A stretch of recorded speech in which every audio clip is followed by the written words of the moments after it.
Alrighty, welcome back to more Gran Turismo 3. So off screen, I purchased a bunch of cars, got a bunch of different upgrades. I also did the wind thing off screen and unlocked this. Unfortunately, at this point in the game, this thing is worthless, but a novelty to have, so yeah. And all the vehicles I have purchased, I am going to be using for various things in the professional league. Or amateur, if it's the highest league I can view that I have to have the vehicle for. Meaning, like, this one here. I did these two races off screen, but yeah. These aren't too hard. But that's the highest league that particular tournament is in, so... Anyway, enough of the introductions. Let's do 78 laps in Cote d'Azur, aka Monte Carlo, aka Monaco Speedway. So yeah, last time I felt pain on this course doing the S8 license test, and we're gonna be back with more pain. Except we're in a better vehicle this time.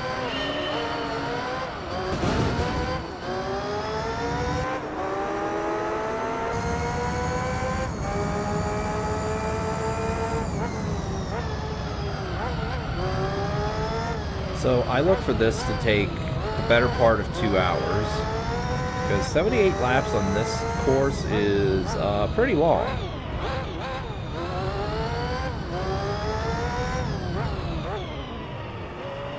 I think when I did this with the Suzuki, it took like 2.5, but this car has better handling. So. Yo, Gabriel, good to see you here this morning. As you can tell, you didn't miss anything.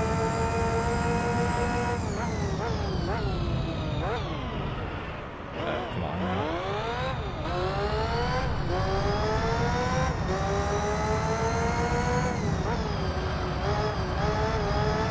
2 hours 30 to beat Monte Carlo Endurance. I think that's how long it took me to do it with the Suzuki. But this car does have better turning and acceleration, so that will definitely shave off several seconds per lap at bare minimum. Good morning, Blue Hedgehog Man. Good to see you here this morning. Okay, so 130. Well, it'll be faster than that. We'll have to see. Minus pit stops, we'll have to see how long it takes me to do the next lap. And then multiply that number by 78.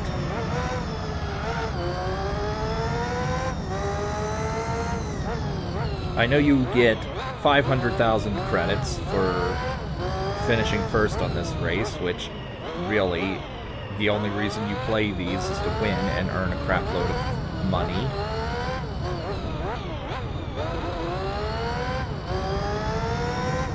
And really, you don't want to be spending hours of your life for second place, especially given you win a car after each of these.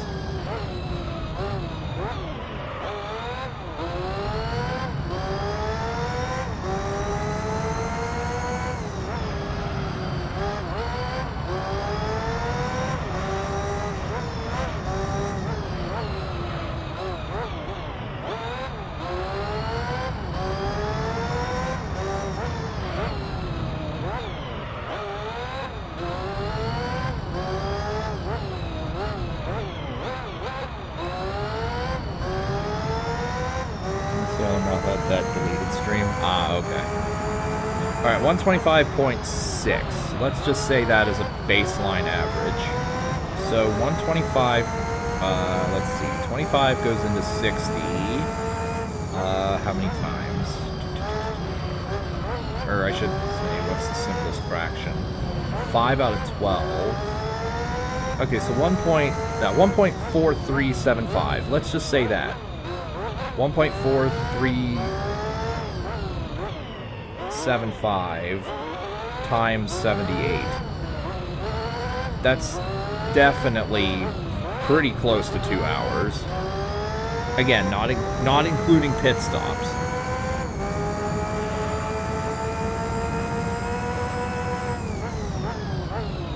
Now, with that, and if crap like that happens, it's gonna take longer.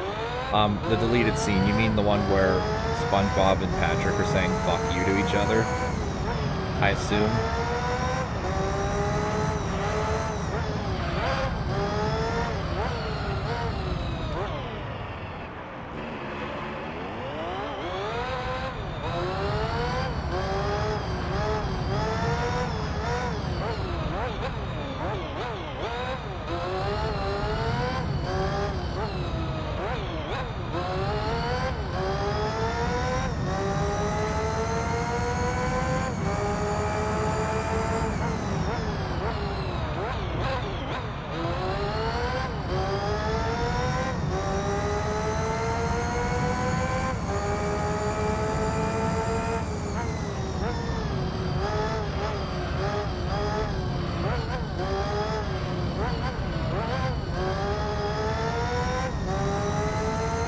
Oh, you went live yesterday. Wait, let me see if I...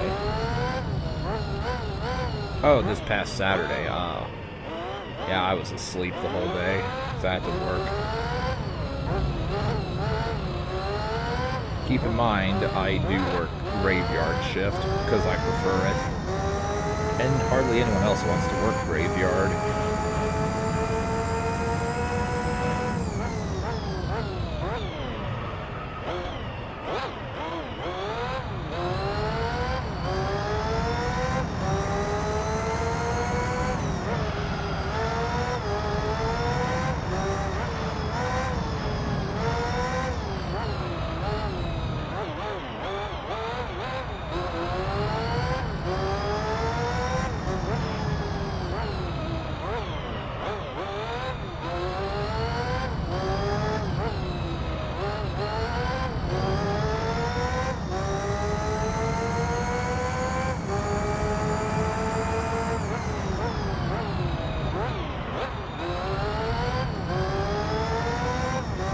While we're doing this, I will mention that I did some off-screen... Like, I tested the final event of this game off-screen with this vehicle. I can do it with this vehicle, but I really have to play well and outmaneuver and outperform all the other racers, because in that one, they all use Formula One vehicles, and they...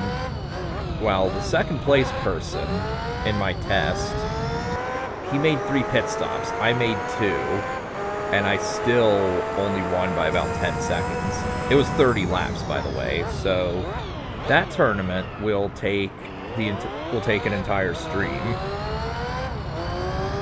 But obviously I'll save that one for last, since you can't even see what it is unless you get the S license. And because it's this vehicle, you can't upgrade this.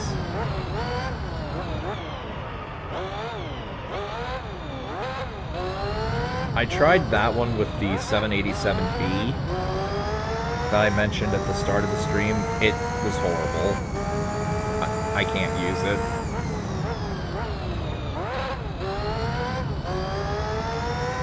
In fact, this race course was in Racing Evolution. That doesn't surprise me. Gabriel told me on the very first part of this stream series that this is a real-life race course, Monaco Speedway.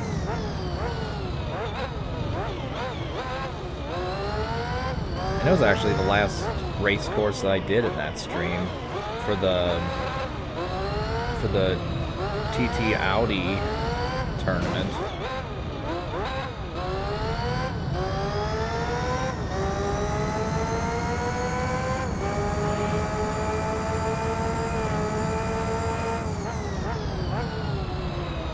Actually, here's a better baseline for how long this is going to take.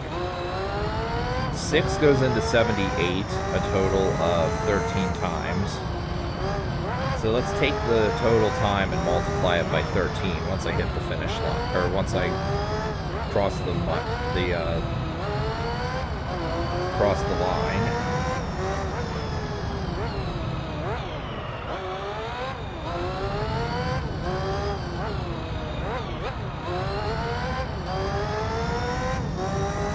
Against this race, probably impossible. The GT1 spin car, probably. Well, actually, it might not be, because you can hit walls. Also, we'll just say 9 times 13.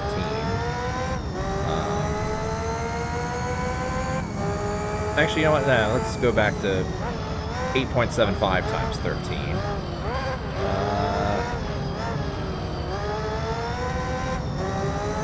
Yeah, 2 hours. But, like, I can hit walls, and they also might not perform well. By which I mean the AI.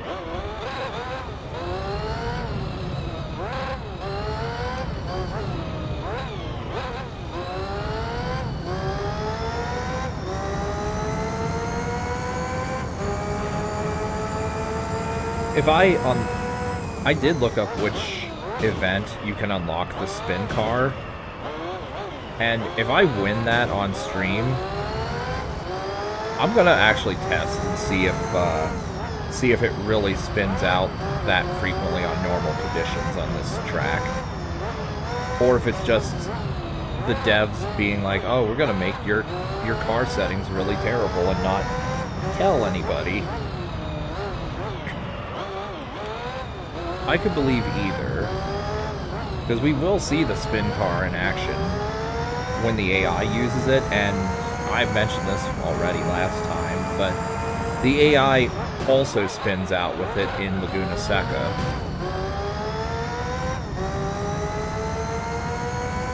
Gale of Darkness is not possible to buy. No, it's in the dealership, but you can't purchase it. In fact, that's the only reason I kept the 787B.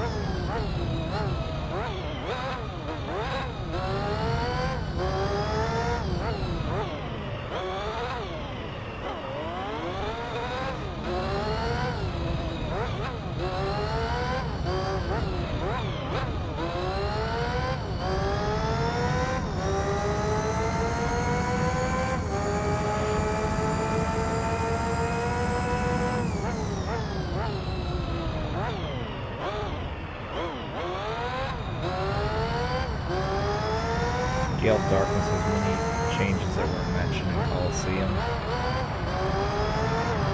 Have more shadow Pokemon and has the wild Pokemon to catch. I never played those ones. Part of me kind of wishes I had, but I kind of, like, by the time I kind of got back into Pokemon back in the day, it was like 2008. Which would be Gen 4 at the time.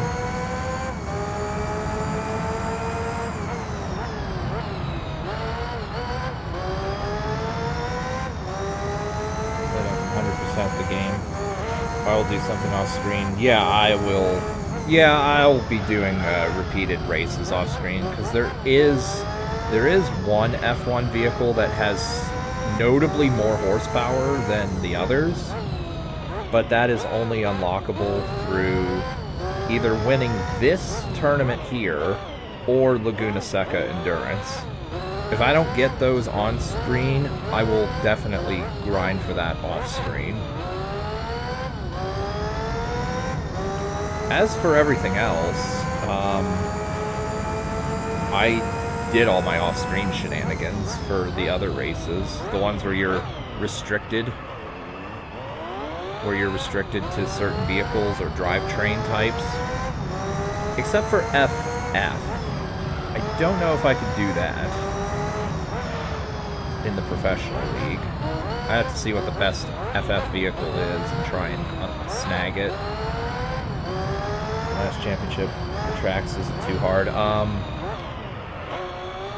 I was gonna... okay, you know what? I'm gonna try... I was going to act surprised when I got there, but since you asked, I don't know all of them in order off the top of my head, but I know the first one is Midfield Raceway, which is the one I tested off screen. It's hard, for sure, with this vehicle.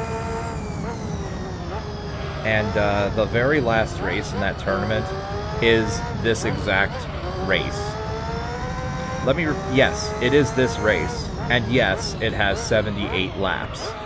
You win 30,000 credits for winning this race in that tournament. So, needless to say, when I do the tournament, I'm fucking skipping this. Because I am not doing this for one race for 30,000 credits.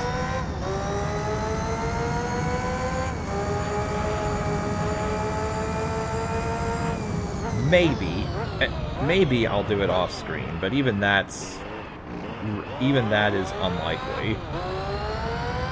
Because what even is the point? Wrong. Oh. And I was wrong about something I said last stream. Alright, that's fine. Which one? Oh, okay. Mermaid Man and Barnacle Boy 3 was the Man Ray episode, wasn't it? With the tickle belt. And it was...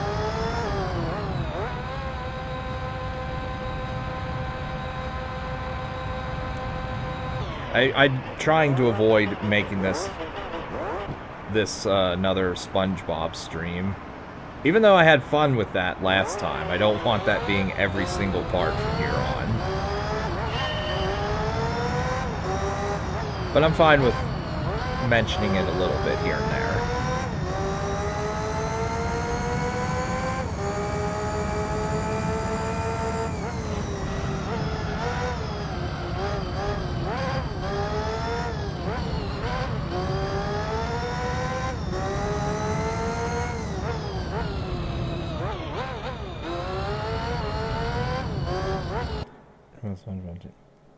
Captain a few things. Okay, that's fine.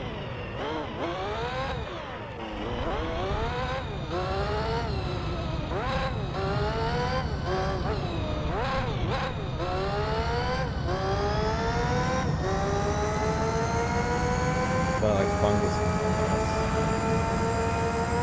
and which I don't even. Oh wait, Fungus Among Us. I'm not sure which one that even is. I might know, but I'm not 100% certain which episode that is.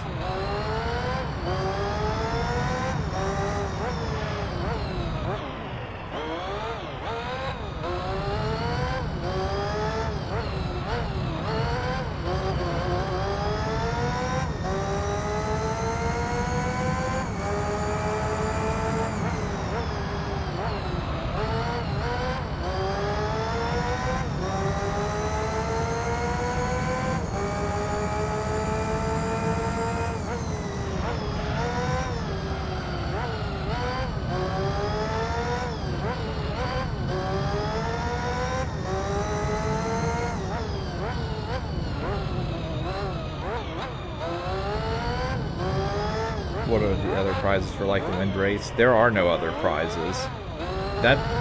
The only races, Gabriel, that give multiple prizes are the tournament victories and the endurance races. That's it. Like the Wind does not have multiple prizes. It's one and done. And that one is only 20 laps. But it's on the test course, so it's not even good. Best one is Mazda. I'm not sure what question you're asking there.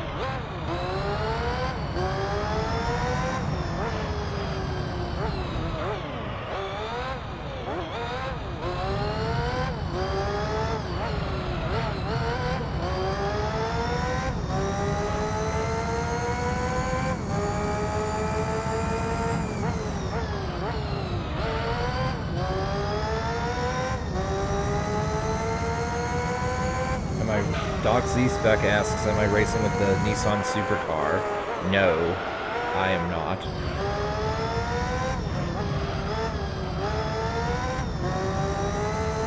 Got a GameCube grown up. I got a GameCube in like 2004, I think.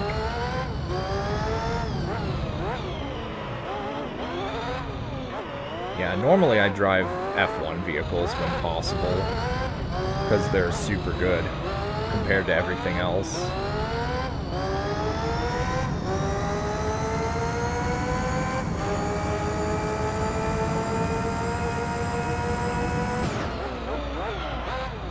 Get into the wall. I love doing that if you've watched any part of this prior to this. How long have I had my GameCube before streaming Mario Sunshine? I recorded it, but like 16 years. I was always more of a PlayStation 2 gamer. Sometimes Xbox though.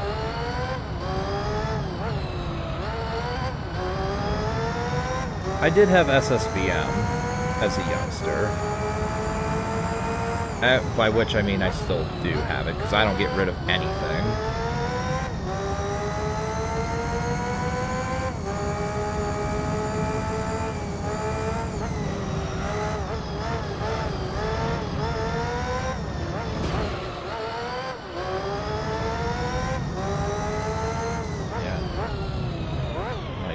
I know I've mentioned this many a time, but I never owned a Wii.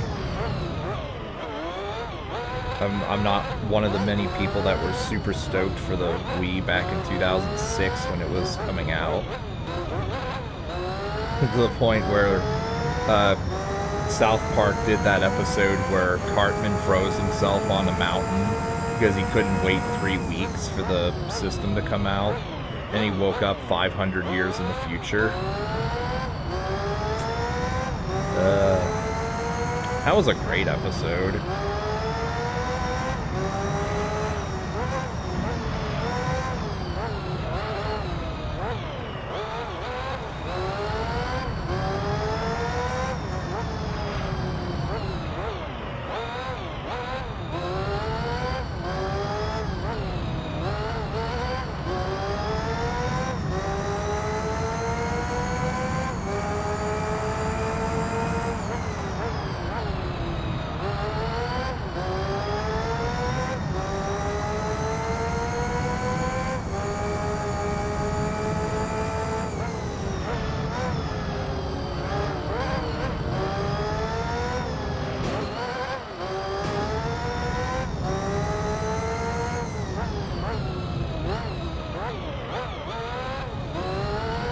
Now, with how sharp these turns are, you could probably tell that the Suzuki is not the best choice for this.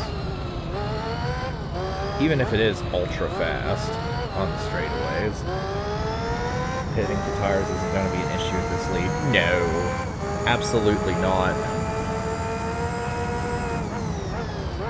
And for the record, they all have to do it too at some point. Luckily, the endurance races don't have the best cars available for you to fight. That's more of a problem on the professional league tournaments, especially the Formula 1 one at the very end of the game.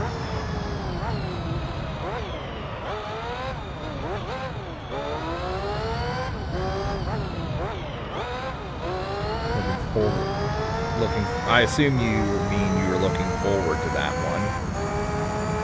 That will be at the very end of the playthrough. That'll be the final thing that I do.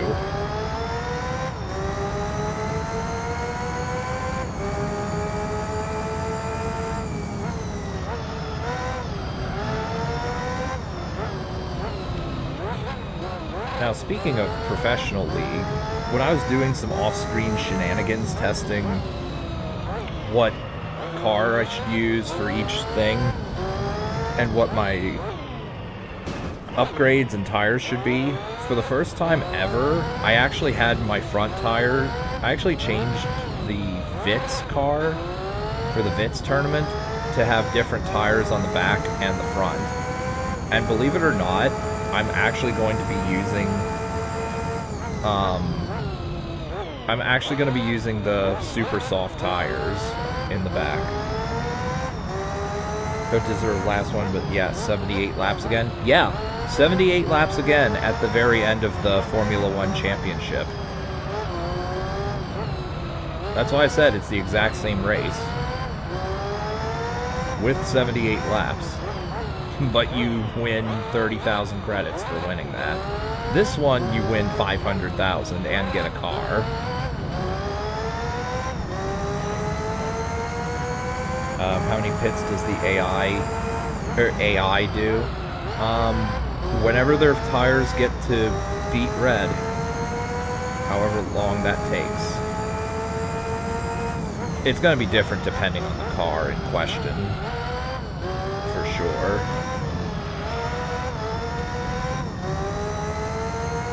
And another thing I learned is that, like, the super slick tires, the ones that last a really long time, have really, really shit performance. Like, it's very noticeable how awful the performance is, but you don't have to make as many pit stops. But the super soft tires, when tire wear is turned off, the super soft tires are amazing to use. Tires are never sliding. Yep. I'm using this car is using normal racing tires because I can't upgrade or downgrade any. I have to use the tires that I'm given. Too bad I couldn't put dirt racing tires on this. Then the rally races would be dominated even better than they were with the Suzuki.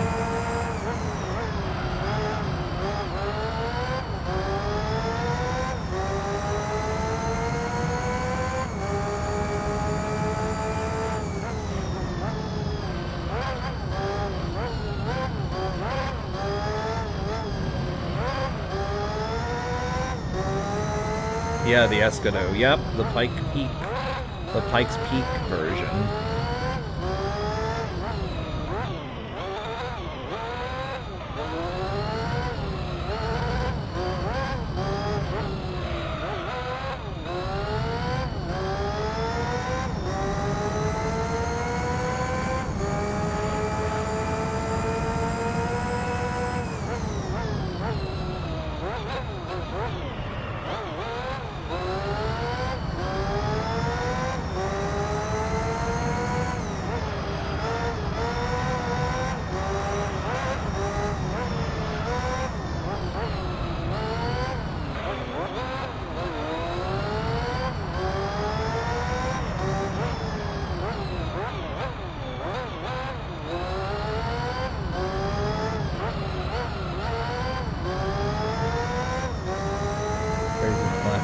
Seconds faster. I probably didn't spin out or something. If only all of my laps could be that fast.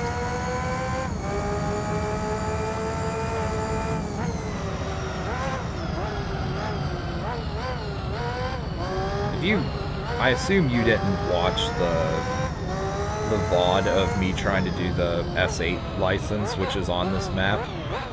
If not, you should definitely go back and watch that, because I felt nothing but misery during that. So I like Anthrax. I enjoy, like, their best hits and the Among the Living album.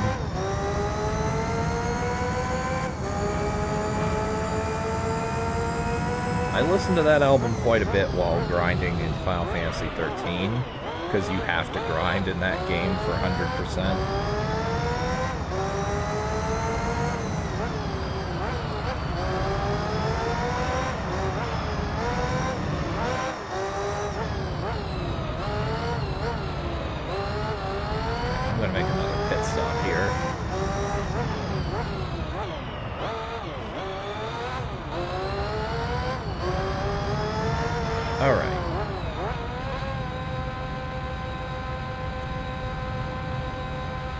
Fingers crossed that when I win this race, I get the Formula One vehicle I want.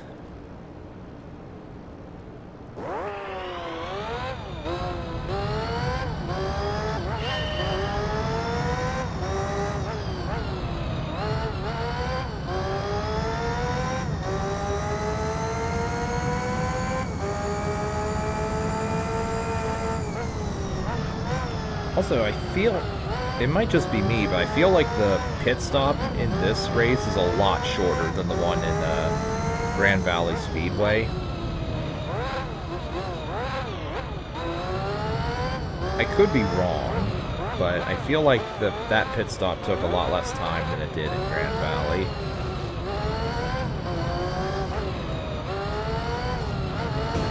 Get out of the way.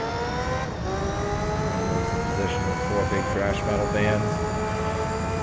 Metallica, Megadeth, Slayer, Anthrax. Oh, she's miss this game. You can always download a ROM if you'd like. I mean, I'm playing this on real hardware, but you can always get an emulator. As far as making money is concerned, Metallica is definitely at the top of that list for sure. Just as far as mainstream popularity / money making perspective. But if I were to say what I prefer, it would be from 4 to 1 would be, I'd say Anthrax, Slayer, Megadeth, Metallica, Megadeth.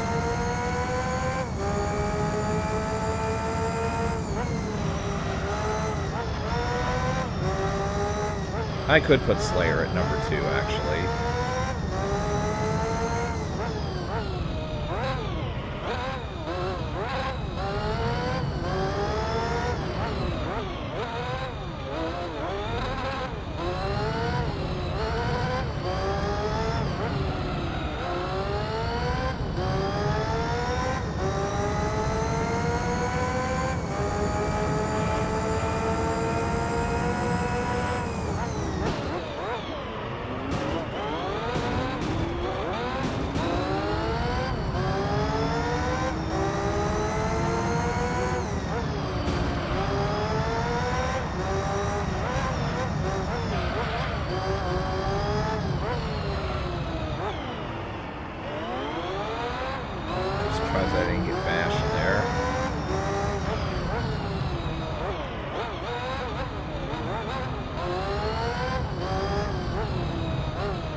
Blood is best album, for sure.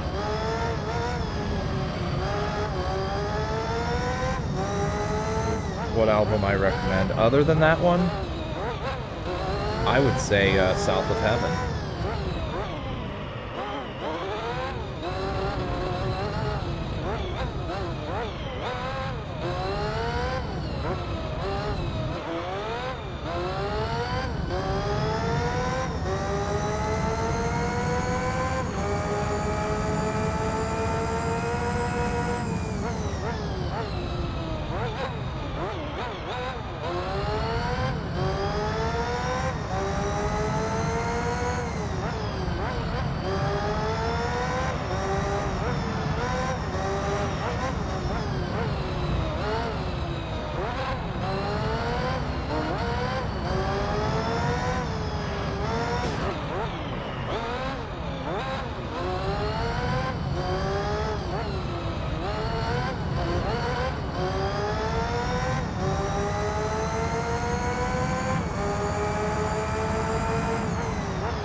Rages in the last streams are one of them. Oh, yeah.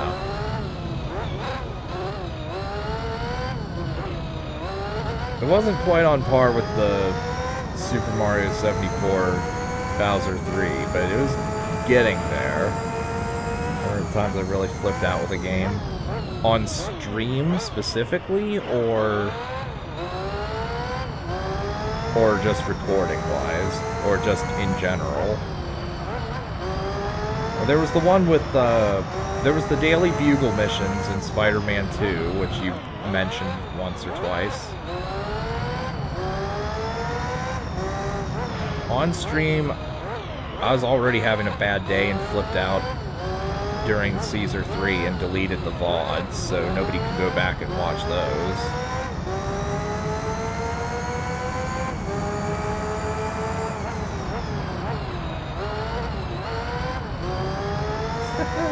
Yeah, that was a pretty good flip out, I gotta say. In general,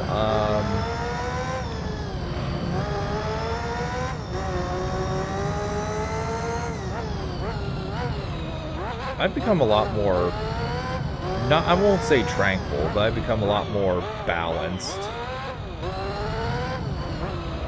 So I don't flip out nearly as often as I used to.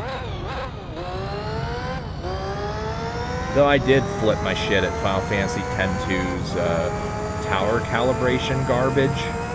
And literally every motherfucker who's ever done that legitimately or tried doing it legitimately will understand why. Because that is just pure trash. Pure, inexcusable trash.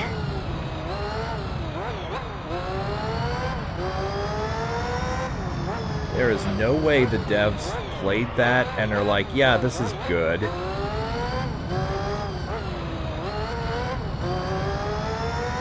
And if they did playtest it and put it in the game as it is, then that means they made it that horrible on purpose.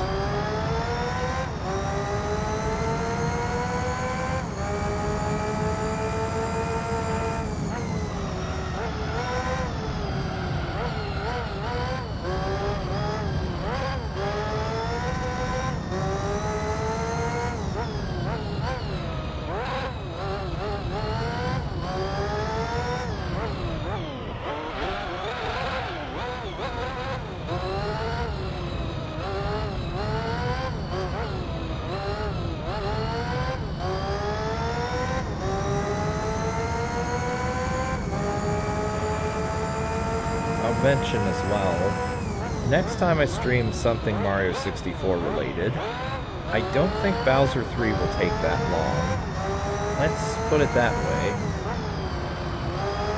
I think I just blast him in the face with a shotgun a couple times and he'll hit the mine and die.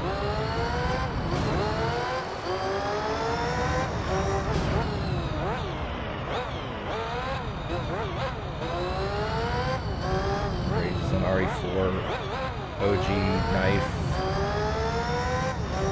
only. I didn't do a knife only RE4 OG. I did knife and handgun, but not with knife only. Never had interest in Crash PS1 game? No, just because I've never owned them.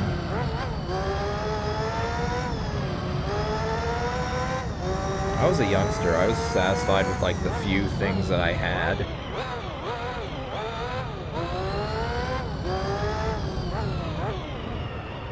And I did have Spyro 1 at the time. It was one of the few games I could play.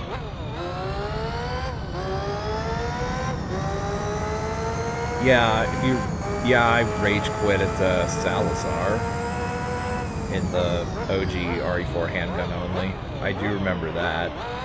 And then I learned how to do the Salazar skip off screen, which I can't do on any version other than like the PS2 version.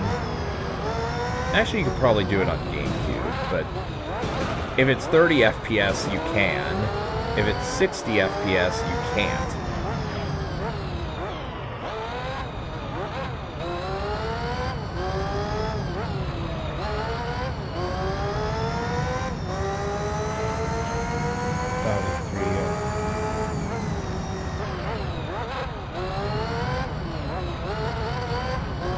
Oh yeah, thankfully in the other two you could just drop them into a mine.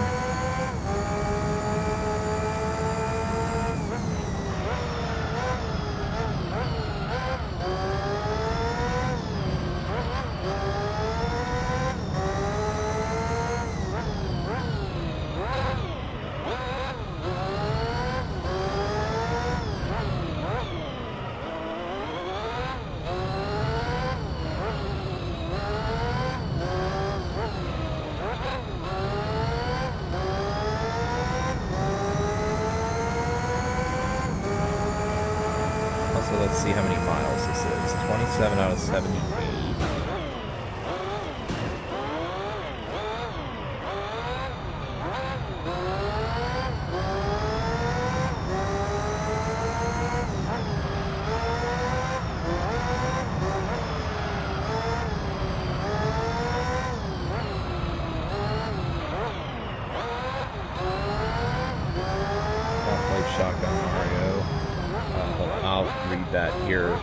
I'll read that after the next lap, so I'll be making a pit stop, and I have some time to read it then.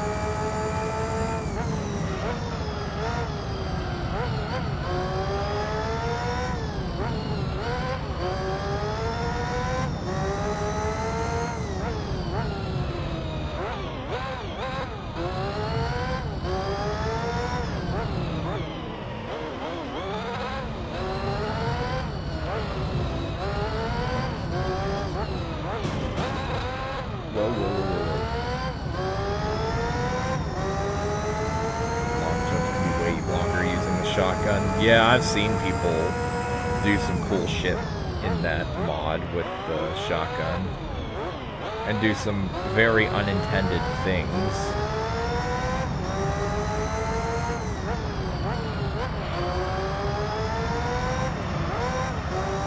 A lot of things can be trivialized with using a shotgun blast to improve your jump distance.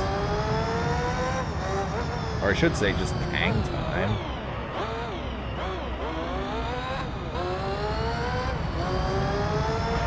What was that long message?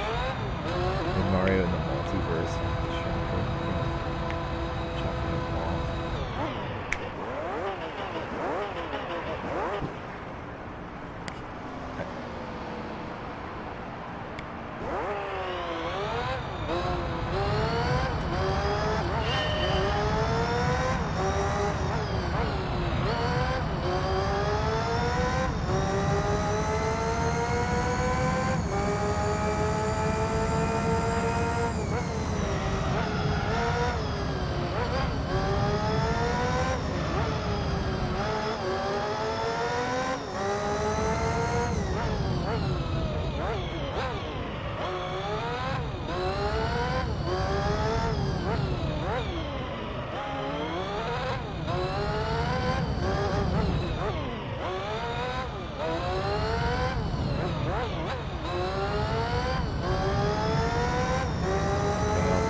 Don't forget Super Mario 64 Ocarina of Time, which has been abandoned for like a year or two.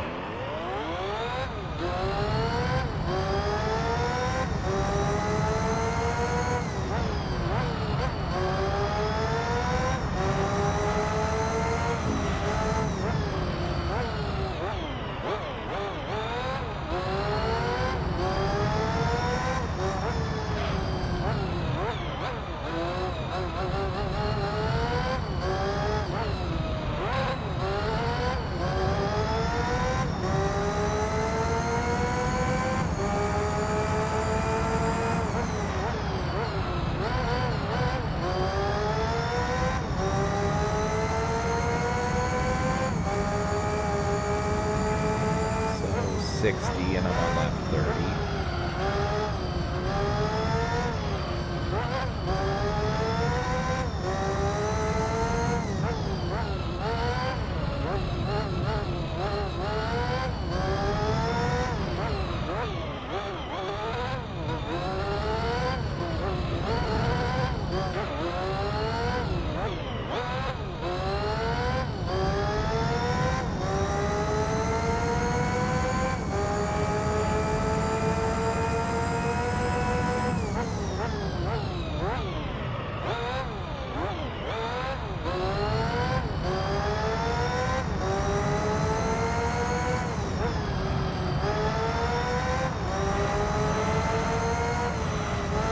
Well, that reminds me, I do need to start Year of the Dragon Reignited next week.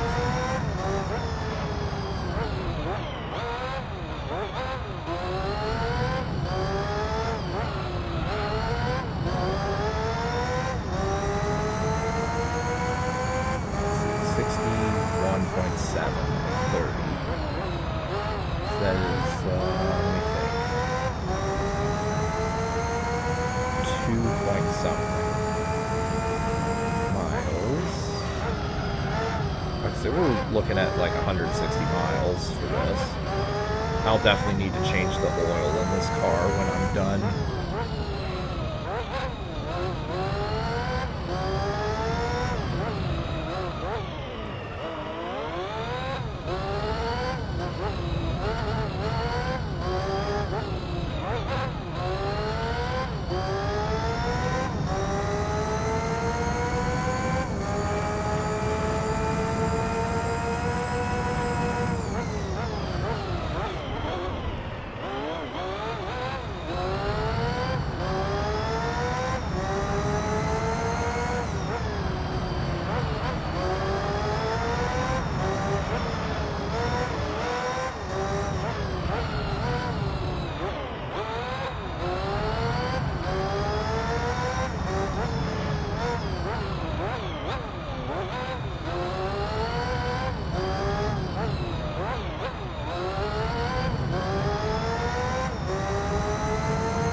Clicking the chat.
Oh, by the way, I'll play this car here. I think, is that the Esperanti? I think it is.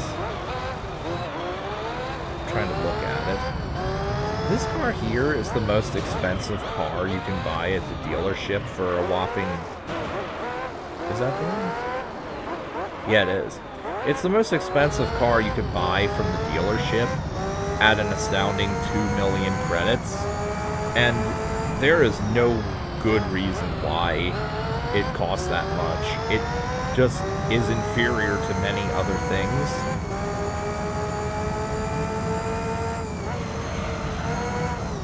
It's just an overpriced piece of garbage, basically.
played Finding Nemo game for PS2. No. No, I never played that.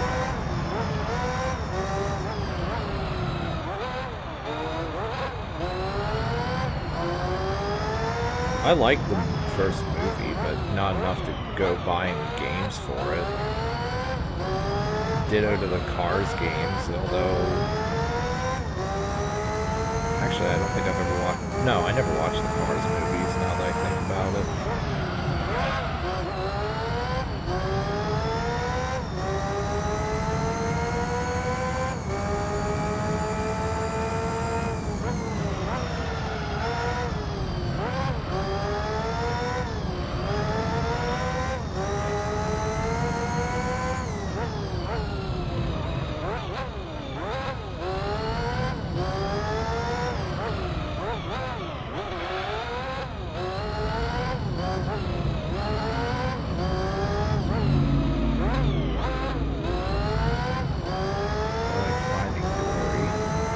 I never watched that one.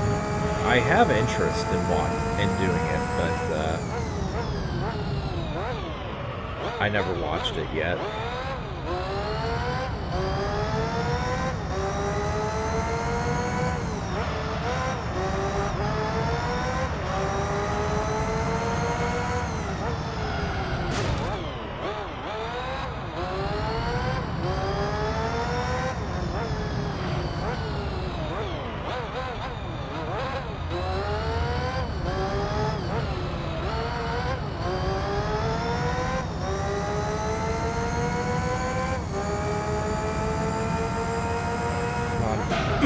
Get out of the way, Ford GT40.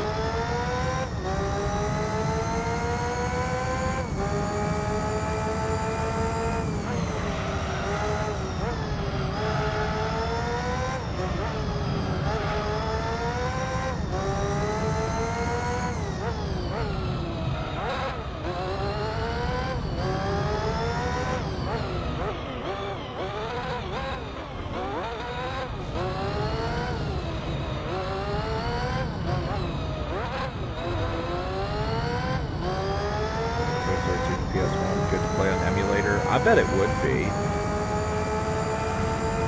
I don't... As far as I'm aware, it doesn't have emulation issues. But from what I understand, most emulator issues are for N64 games. From PS1/N64, I think most of the emulator issues are for certain N64 games. Oh, God. Yeah, N64 games are not 100% accurate all the time. DK64. So, yeah, PS1 emulation's a lot better.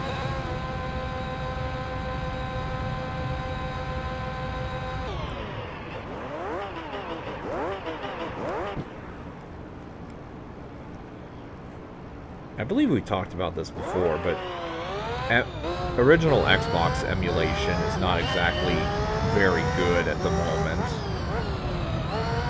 But that's a whole different issue.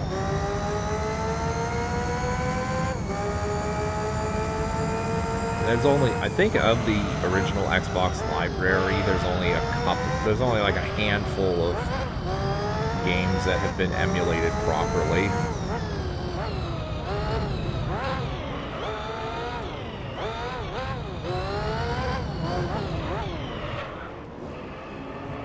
Played on PC, there were some problems with texture. What, for PS1 emulator or Project 64 or something?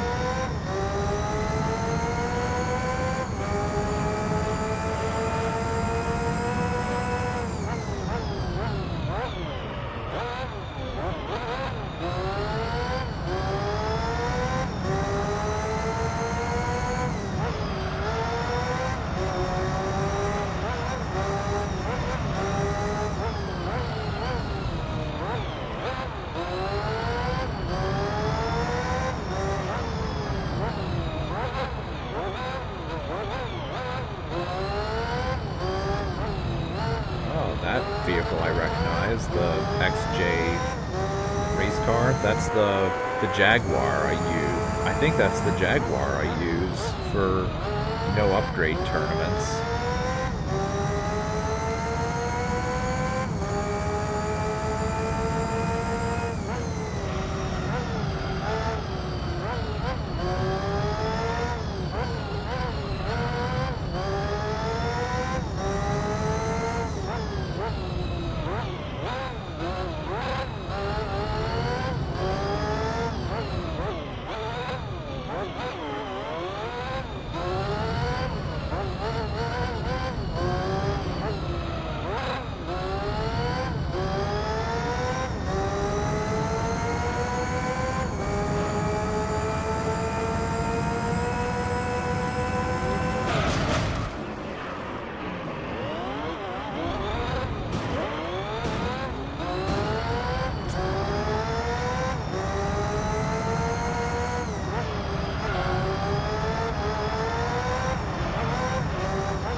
Best lap.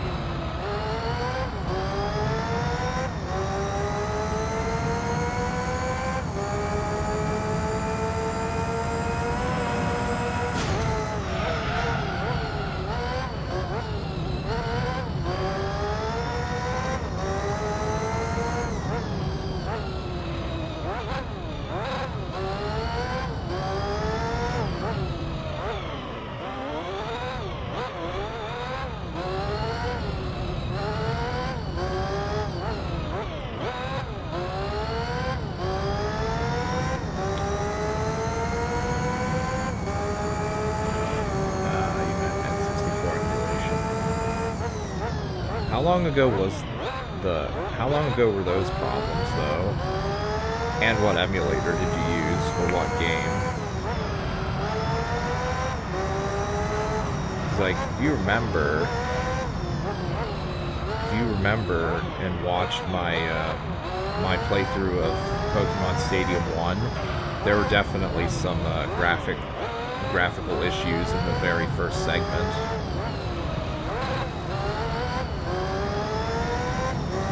Which I did end up fixing.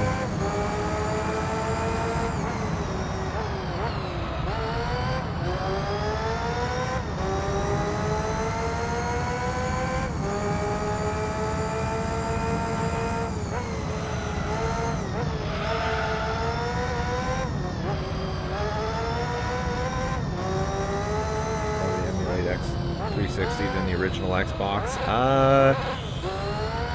I don't know if I would go that far, but maybe.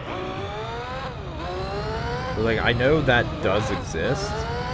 Grassloo emulated Perfect Dark Zero on on his channel a while back, and that was 360 exclusive. Didn't seem like there were any issues from what I remember.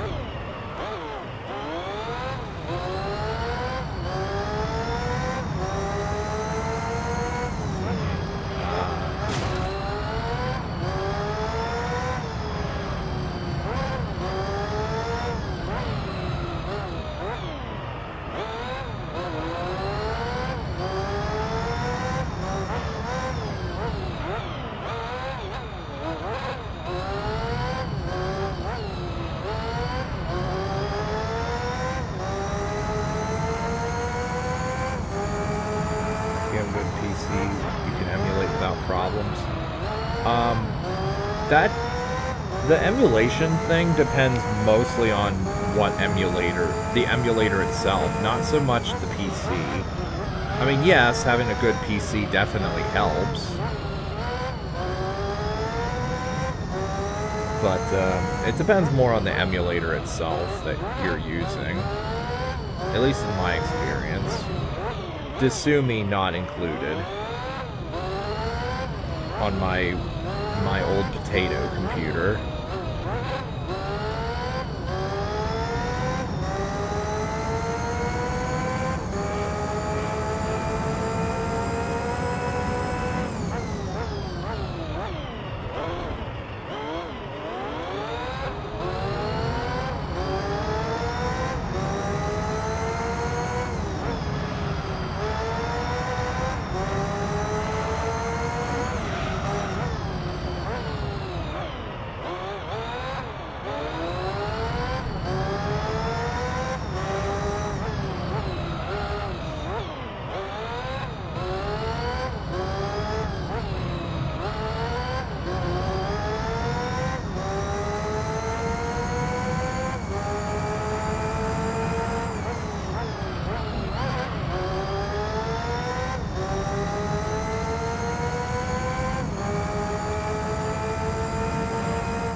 My old potato computer kept overheating when I would try and play and record Pokemon Black in that playthrough.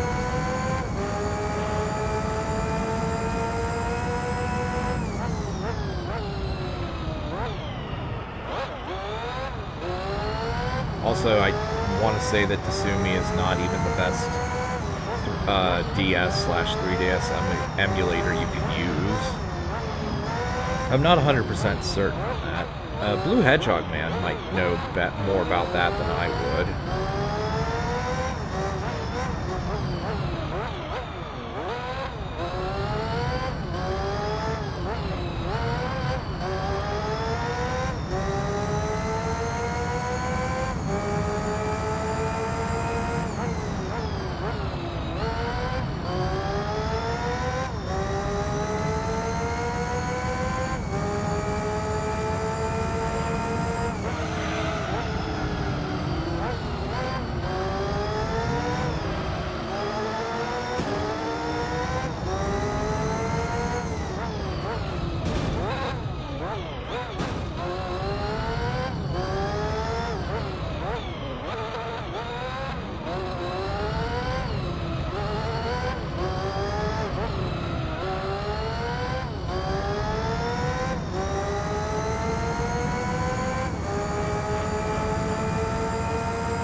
Yeah, that would be my guess too.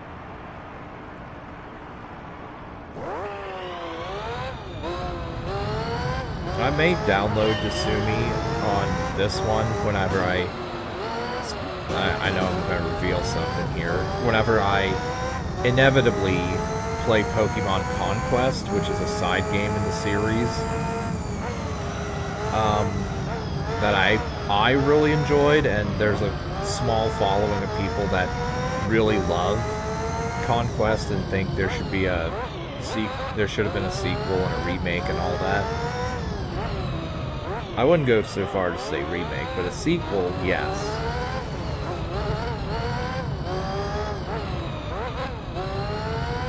But, yeah, we'll see how that is on Dasumi when I play that.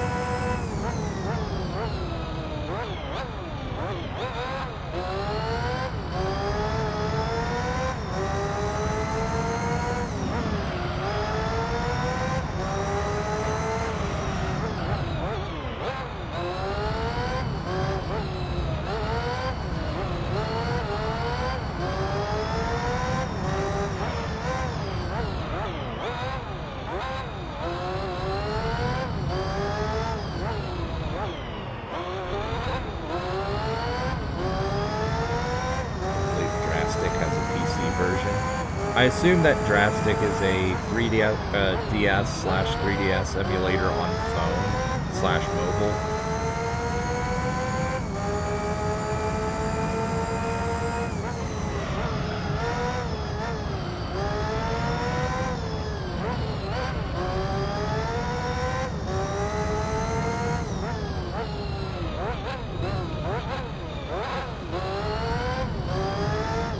Okay, for Android, okay.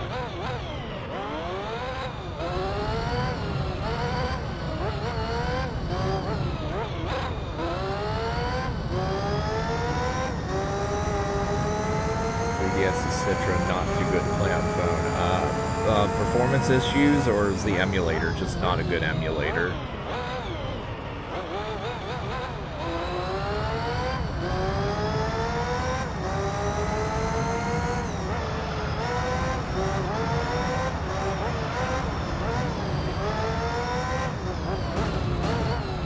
Also, this Ford GT40 sucks. I have seen this guy more times than any other car. Oh, how dare he? I think he's trying to fight back there.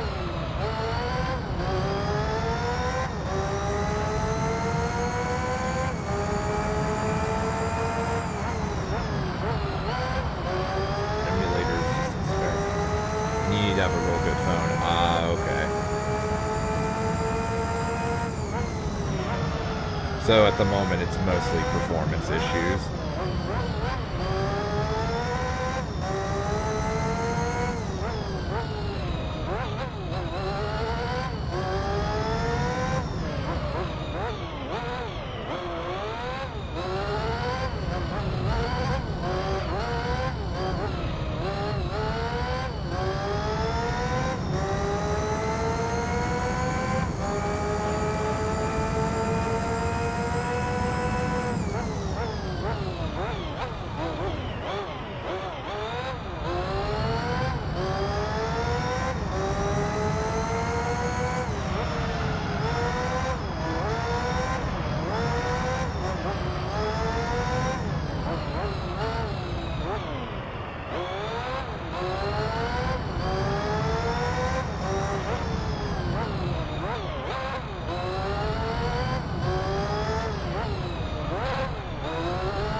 The only one Blue Hedgehog Man has played.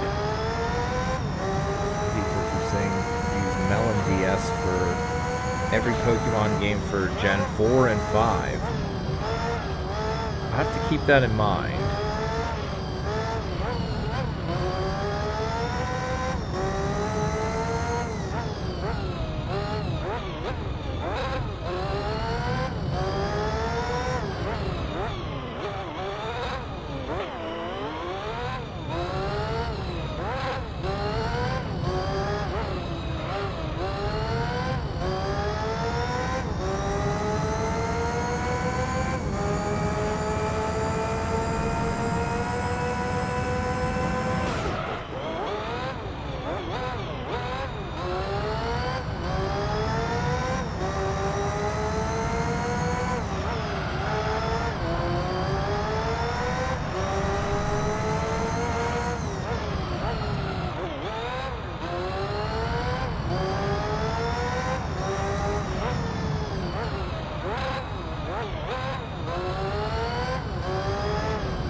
Super Smash Brothers, or not Super Smash Brothers.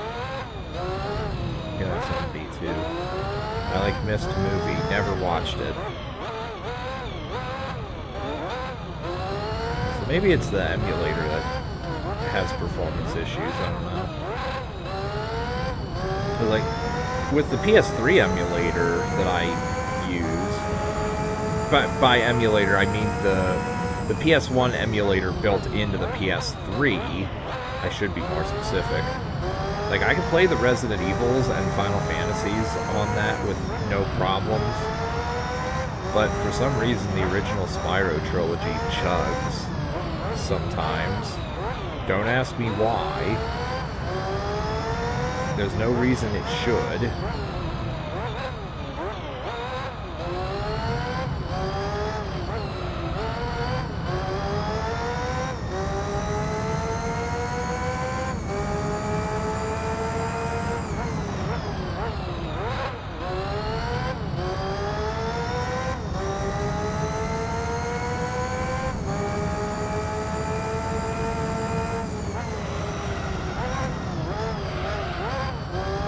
Version of trilogy. I wouldn't say worst. Like, it is just the original trilogy, but the emulator, I guess, doesn't run well with it. I don't know what the deal is.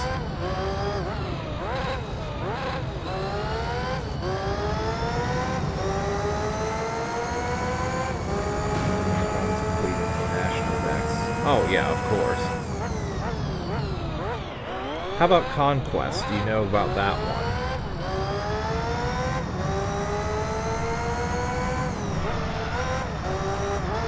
It'd be quite odd that I'd want to play that before playing the Sinnoh games for the channel.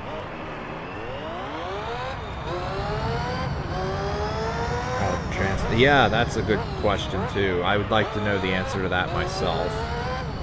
How to transfer from Gen 3 to 4, or 4 to 5, and from 3 to 4. Don't forget that as well.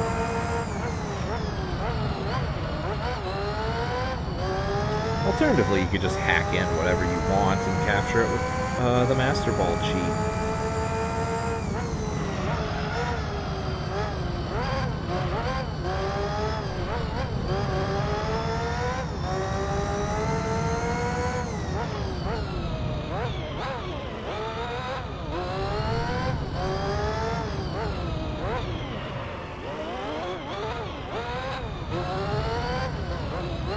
Spyro 3 version.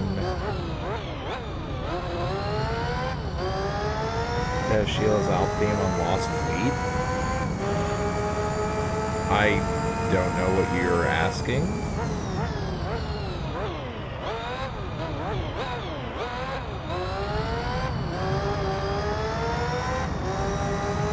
If you're asking... Yeah, I don't know what you're asking, actually.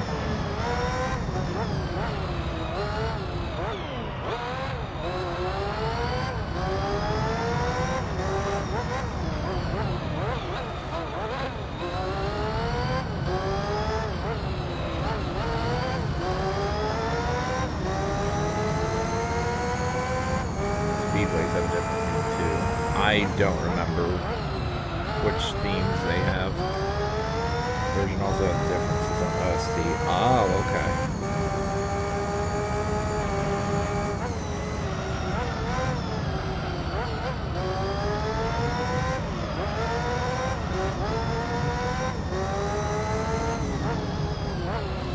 No, and you've not tried Conquest?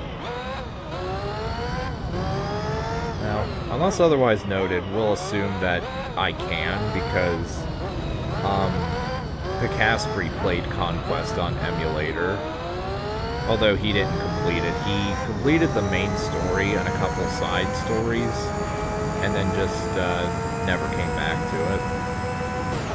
Though completing every story does take forever, especially if you choose to try to do what I did on my hard copy of the game, which is get every trainer with their perfect link. That shit takes forever to do. if I play through, or whenever I do that, I will definitely not be doing that for every single trainer, because that'll take way too long. But I'll at least do it with the warlords. The trainers that can evolve. Yeah, you heard that right. Trainers can evolve when they hit a high enough link with their perfect link Pokemon. Your main character, perfect link, just, you get an Eevee, and it's the Eeveelutions.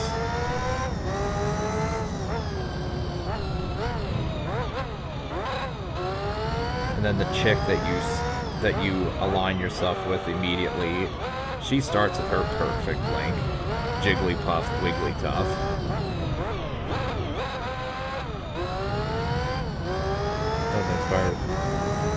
Oh, you're asking. Saw different tracks on those levels. Oh, I only ever played NTSC. I didn't know the PAL version had different themes. To answer your question about the Spyro 3 Lost Fleet one.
Not the PS3 version. Wait, what?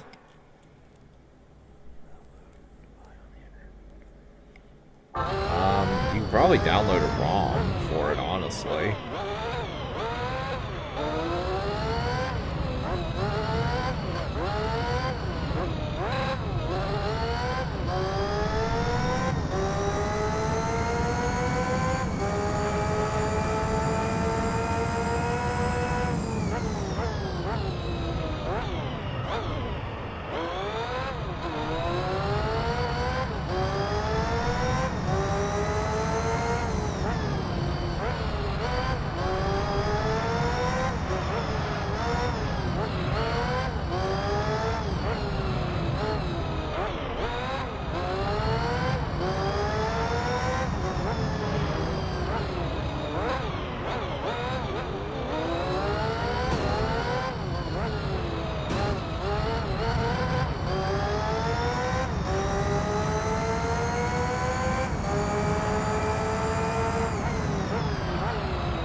I actually, now that I think about it, there was a couple months after Year of the Dragon came out, originally for PS1 back in the day, they released the Greatest Hits version, which actually has a couple bug fixes and a couple other changes, now that I think about it. So, you might be thinking of the non-Greatest Hits version. I'm not actually sure. But, like the PS3 version, the one on PlayStation Network, that one would definitely be modeled after the greatest hits version. Or I should say, that's the version that you'd be able to download.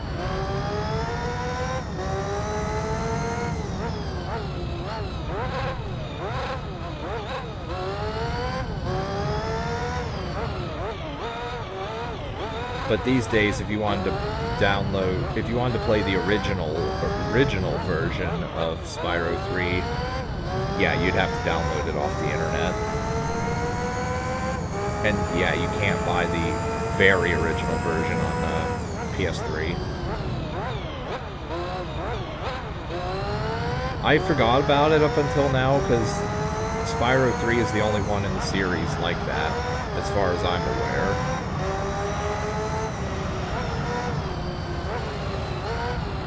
I think the reason for that is because they wanted to release Year of the Dragon. I think originally it was February 2000 or so, which would be in time for Chinese New Year, you know, because they celebrate the lunar calendar, not the Gregorian calendar like we do. And I imagine that 2000 probably just was the Year of the Dragon. You know, for the Zodiac sign. But if I'm wrong on all this, then someone feel free to correct me.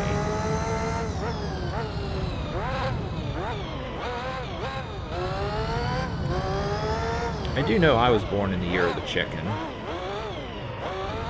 The only reason I know that is because Emperor, Rise of the Middle Kingdom, one of Caesar 3's sequels, has all that shit in it. Whole point of the chance.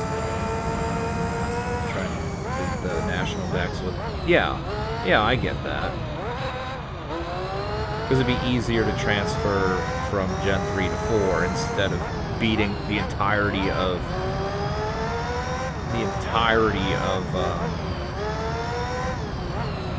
Heart Gold, Soul Silver multiple times for the Hoenn starters, for example.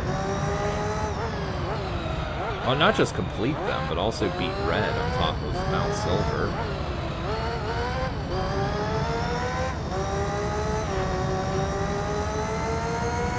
Level 5 Pokemon for the Sunny Park Coliseum. What the hell is that? Is that one of the battle tower things?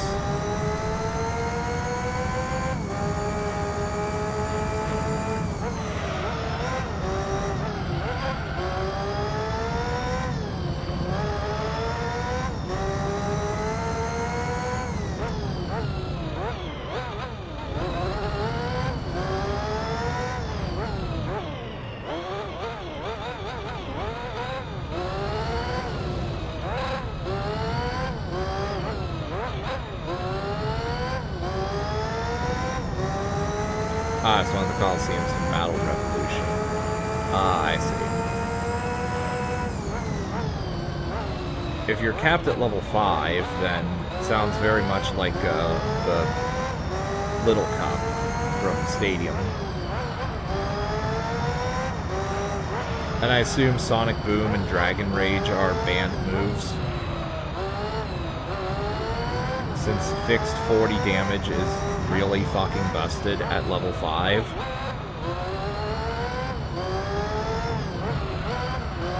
$20 for Sonic Boom.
fixed damage moves always fail, then yeah, Sonic Boom and Dragon Rage should count for them because they are fixed damage moves.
Internet. Oh, yeah.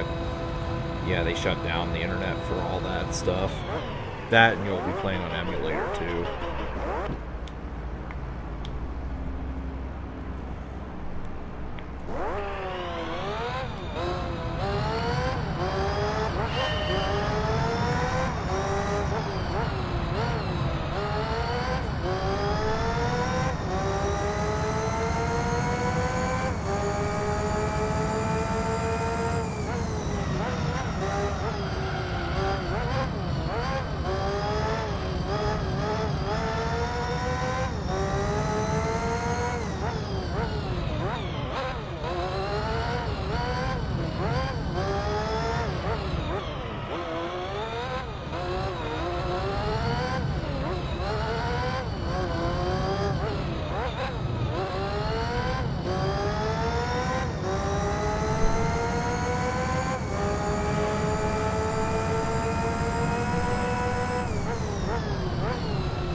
Ford again.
What? Excuse me, but what just happened there? I was trying to block this guy from going into the pit stop. And I went a full 180 degrees, or, yeah, like, no, it was like 270 degrees for no reason? What the hell was that? I'm genuinely confused as to what happened there.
Yeah, I think there's some event Pokemon that might not have ever actually been released, period.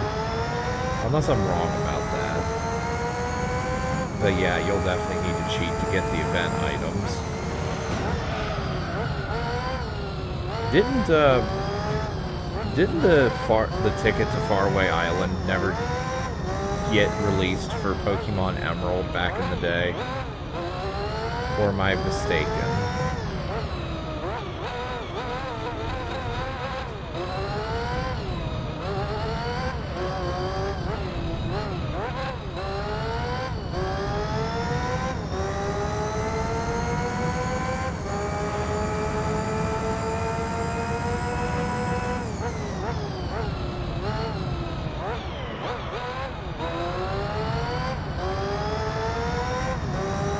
They didn't release the ticket for that. Ah, okay. So technically, without cheating, you couldn't complete the national dex.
Yeah, I remember that. Needless to say, when I did it, I captured all of the lake trio. And you have to see Giratina, right? Which means I'm going to capture it, obviously. National Dex, yeah. Oh yeah, I know.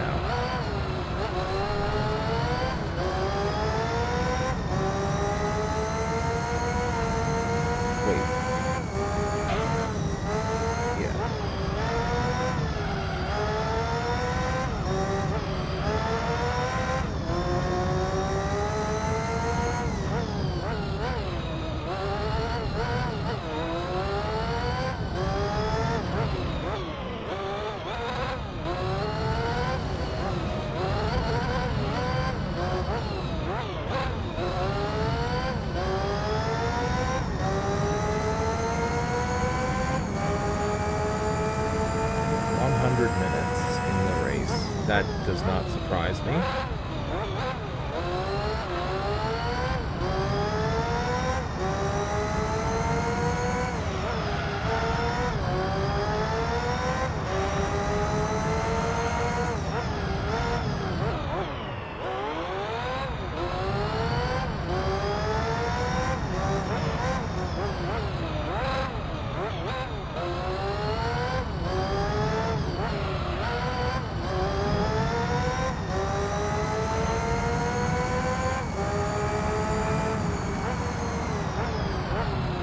Oh yeah, I forgot about Heat Round. The standard Pokeball. You had the luck of the gods with you.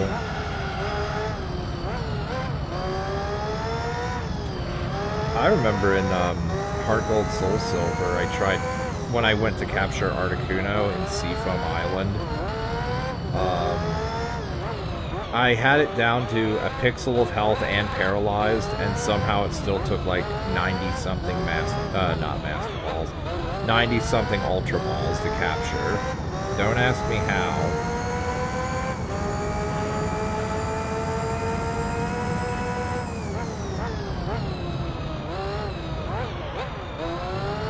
And I'm gonna make my last pit stop in this lap. Goes against me doing it every 9 laps, but who cares?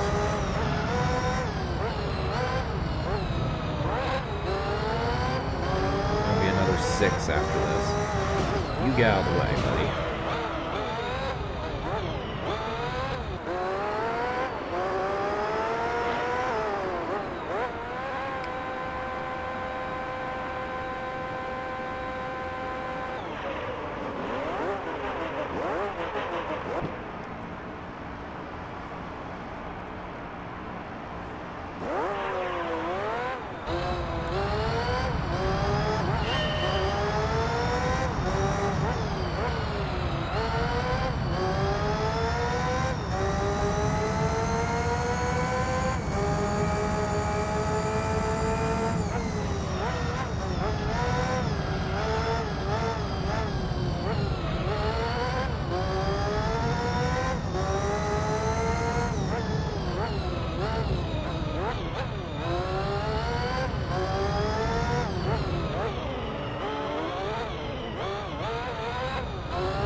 Imagine trying to take these turns at this speed with the spin car.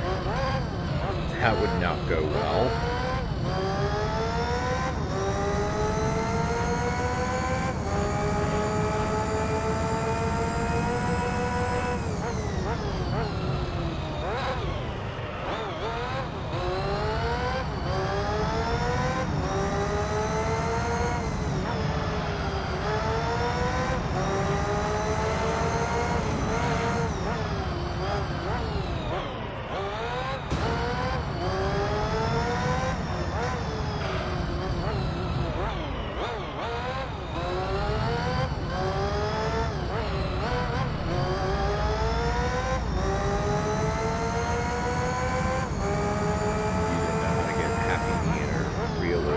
How about Munchlax?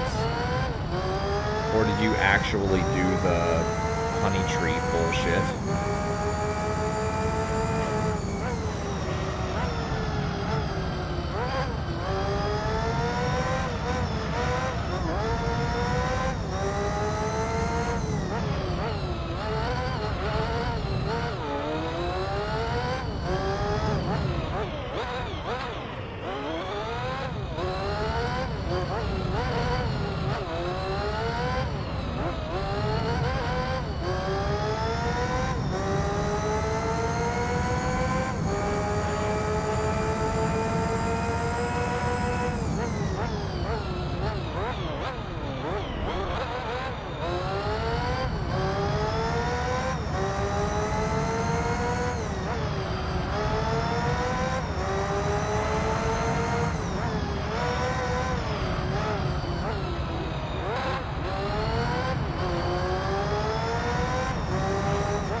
I don't even remember the difference between those. I remember Wormadam had different forms, but I don't even remember. Wasn't one of them Bug Ground? One of the many unremarkable bug types of Gen 4. I'll be honest, the only bug I remember from Gen 4 is Vespiquen. Tries to be defensive, but yet it's bug flying. And has the double weakness to Stealth Rock. Does it even have good HP? I don't remember. It's weak to fire, double weak to rock, weak to flying. Doesn't have good attacks.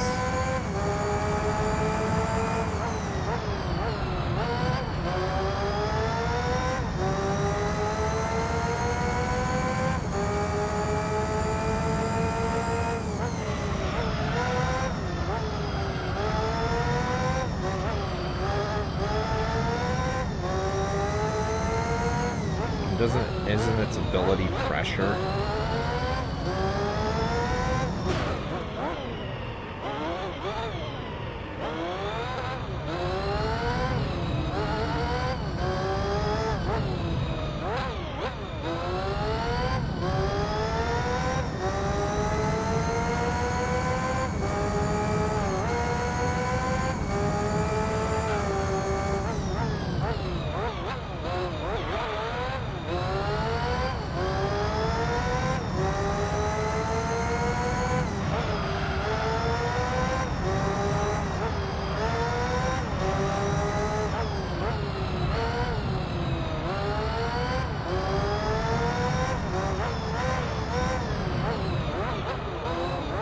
I do know you need a male or female Combi for Vespiquen.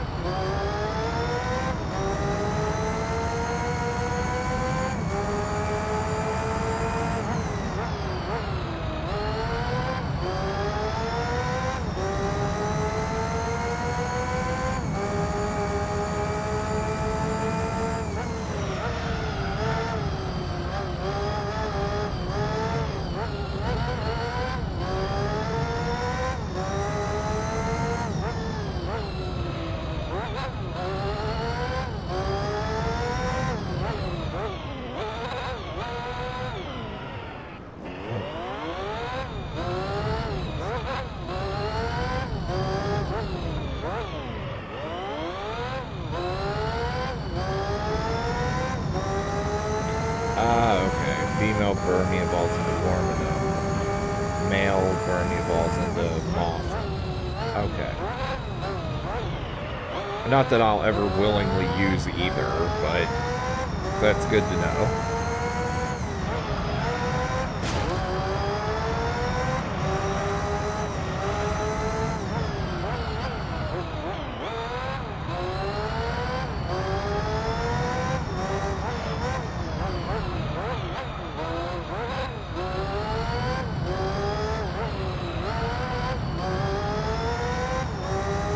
Male species can be don't evolve. Yeah, I remember that. I remember that much.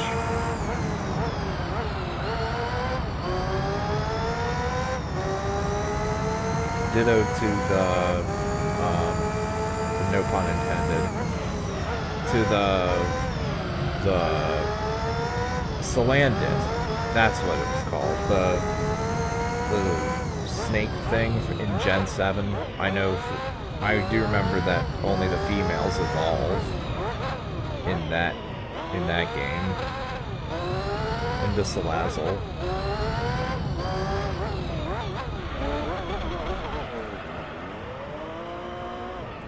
Also, come on, don't be doing this on the last lap.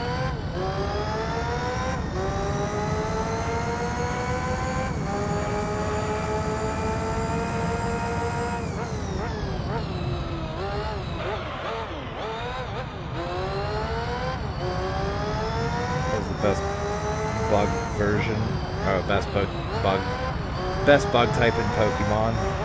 I gotta go with the classic Caesar.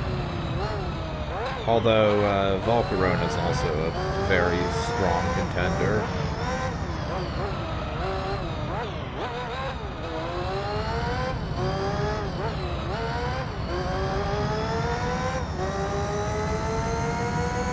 And alright, there's Monaco. I'm curious if tire wear still is a thing during the autoplay. Also, the GT40 race car is in last place. That does not surprise me whatsoever.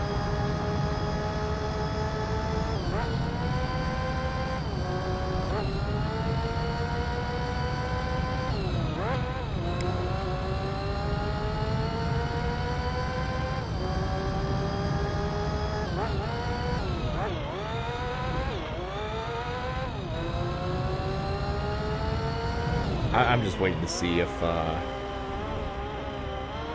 best fighting Pokemon.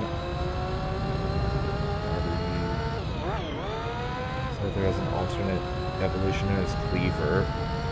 Isn't that one of the Gen 9 Pokemon or something? I seem to remember hearing that. Best fighting Pokemon.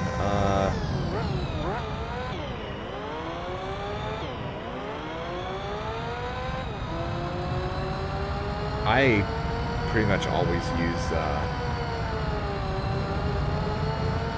I like Machamp because it's literally fucking Goro for Mortal Kombat. But, Lucario is most definitely the most useful. There's Gen 8. Okay, now that I didn't know.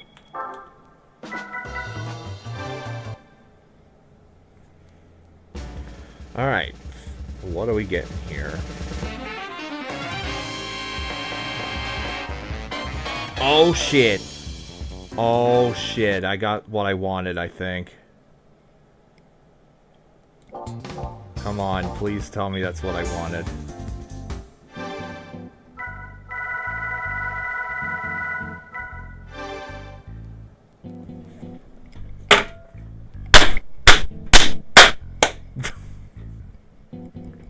I don't have to grind for this. I don't have to grind for this. We're immediately saving the game. We are immediately saving this game. That's one thing I don't have to off-screen grind for. Yes. For once, RNG was in my favor. You have no idea how much that pleases me. That's the best F1 vehicle in the game. And that's what I'm absolutely going to be using for everything from now on. including this. Oh, here's the formula race, Gabriel. Midfield, Seattle. Oh, 30 laps. I don't know the lap count, but 30 laps. Seattle, Grand Valley, Super Speedway, Rome, Test Course, Laguna Seca, Apricot Hill, Tokyo, and Cote d'Azur. 78 laps in Cote d'Azur. Okay, so next we'll do the Roadster. Annihilate. Yeah, I've seen Annihilate. So we have to use normal tuning only, which means no upgrades. But that does not apply to my tires, which is key for this race. I didn't know that as a youngster. I just drove around on red tires and only made one pit stop. It was pain and agony and took me like an hour and a half or some crap. But I got that down to 110.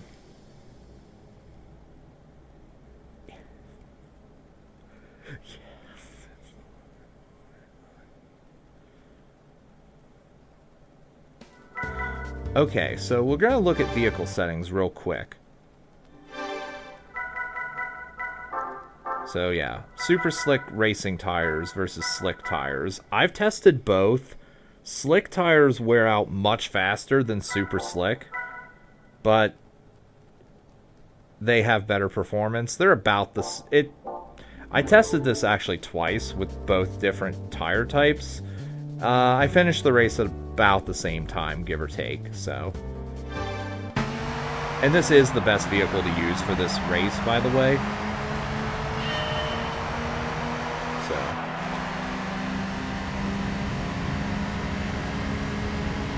By the way, oh, crap. You know what, actually I just started this, so the change oil light popped on.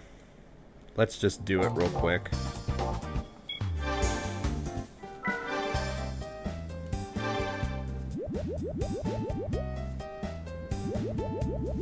Now, when I do the formula race, that change oil light will pop on midway through, and there's not a lot I can do about it.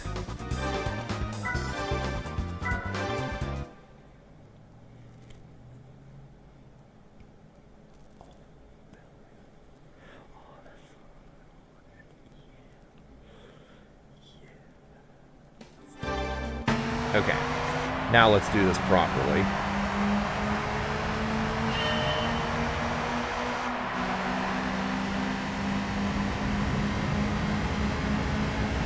So, it looks like I'm gonna be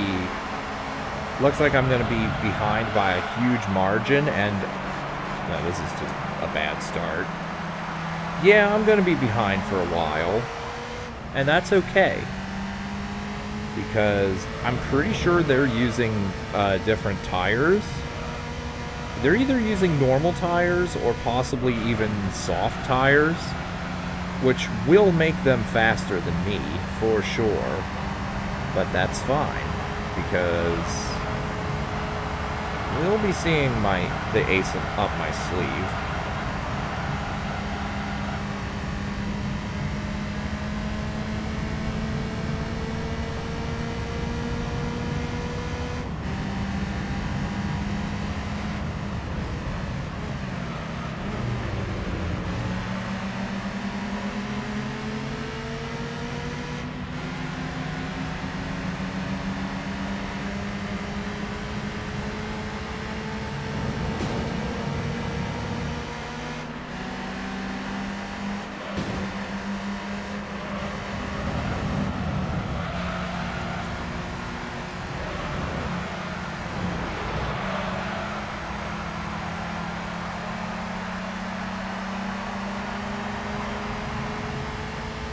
I'm very pleased I don't have to grind Laguna Seca Speedway Endurance for that car.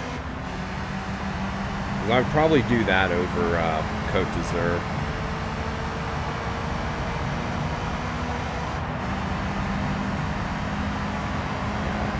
First place is really speeding ahead of me here, but it's okay. Even if I don't catch him, I'm not worried about it.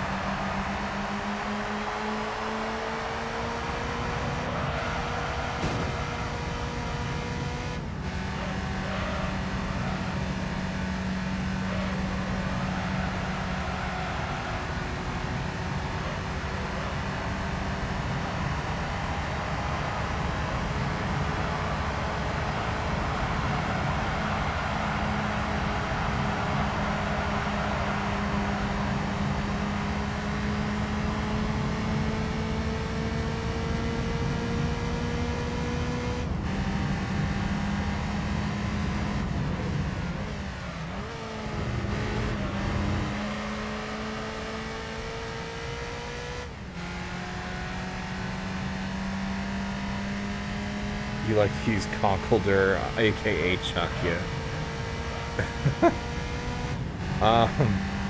It's a great Trick Room user, but it's not the greatest outside of Trick Room, let's put it that way.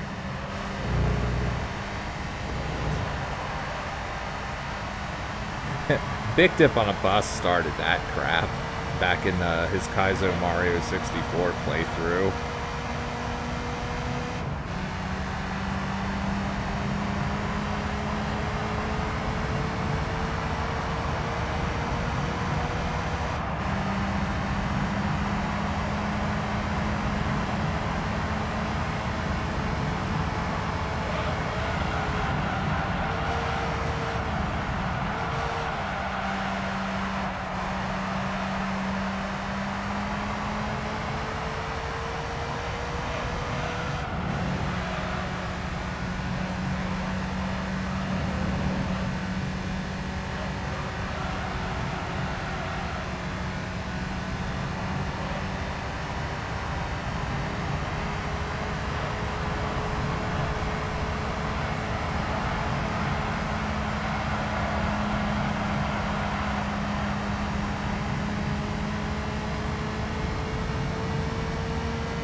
Six and a half seconds behind. It won't be that far behind for long.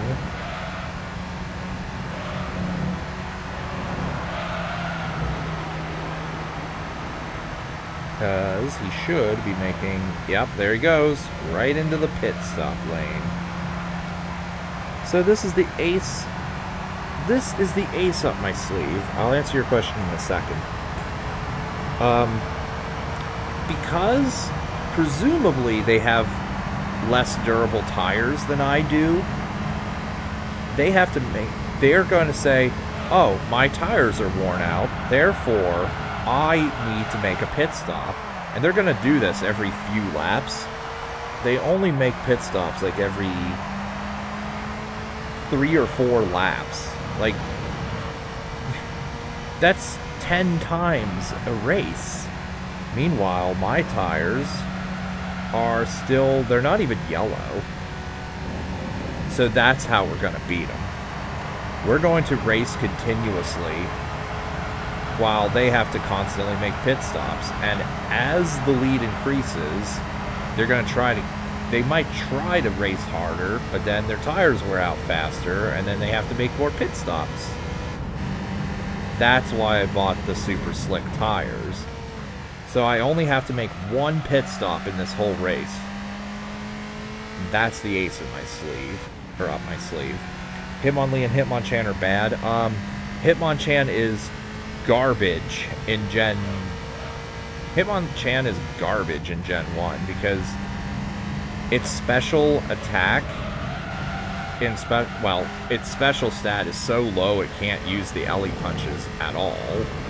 And it doesn't even know many fighting type moves.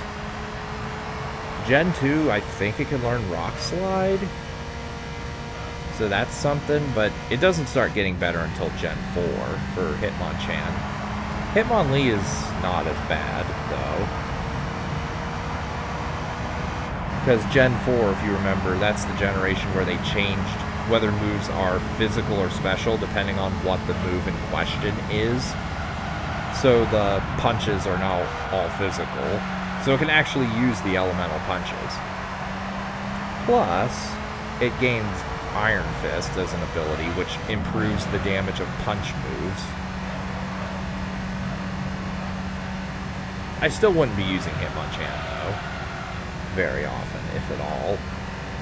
Best element punch to learn? Ice Punch, just because it counters dragons. That's it.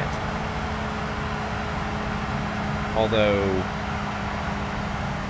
Fairy type is a thing, so that argument might not be solid anymore. But prior to Gen 6, Ice Punch. Just because, again, dragons.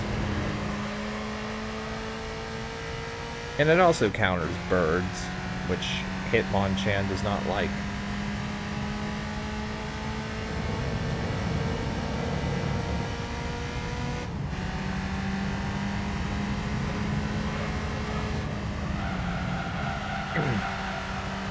The Bullet Punch is good too, because of its increased priority, and with stacked with Technician can also be quite... when stacked with Technician can actually be a very powerful move.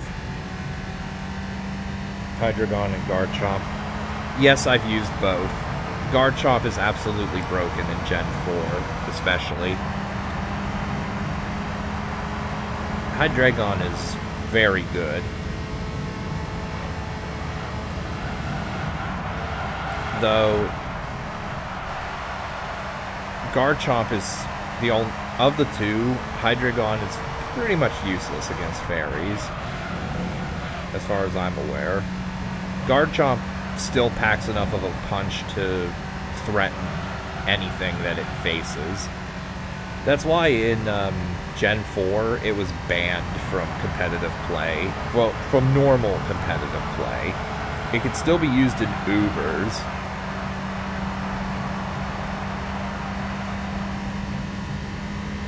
But yeah, Stab Earthquake with that attack stat and that speed stat with Dragon Dance to further augment that, and with a Life Orb, yeah, you're gonna just obliterate things that don't resist Earthquake. It also learns Stone Edge, I believe, or the more reliable Rock Slide. It also has, what's the dragon-type physical move that has 100 accuracy? We're going to ignore Outrage for a second, because that causes confusion. Is it Dragon Rush? Anyway, that's solid. And also physical attacks matter more than special attacks. Overall, Hydreigon is the special sweeper.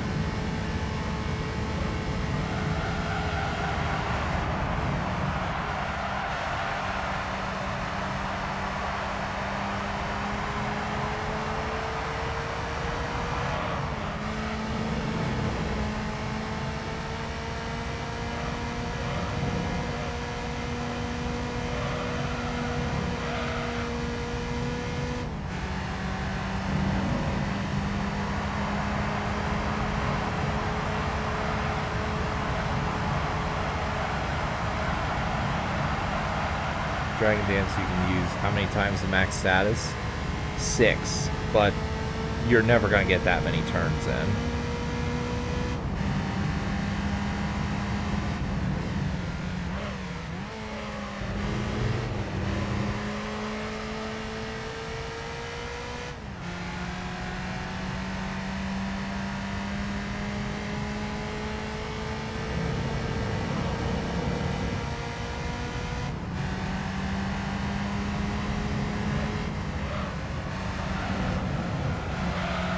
Tyranitar. Bro, I use Tyranitar all the time. Fave Pokemon right there. No joke, it is legitimately my favorite Pokemon. I will use Tyranitar every time it pops up, if I have the option to.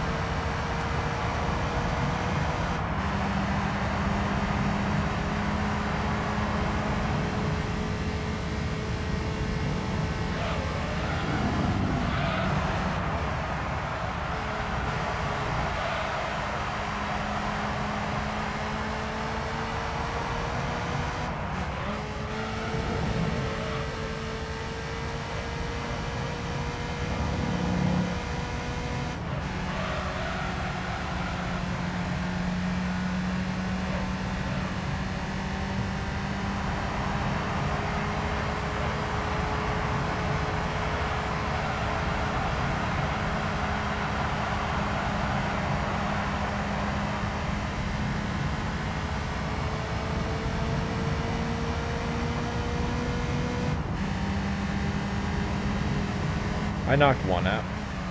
I knocked out a Mega Tyranitar once in competitive play with Breloom.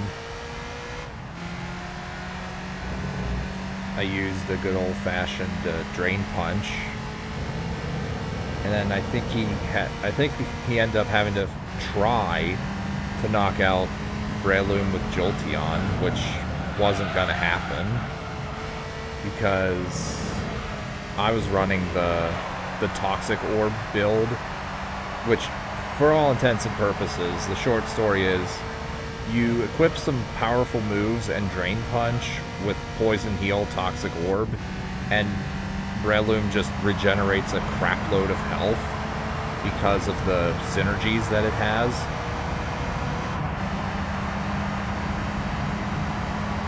Chansey and Blissey are good uncompetitive. Yes, but only against special moves.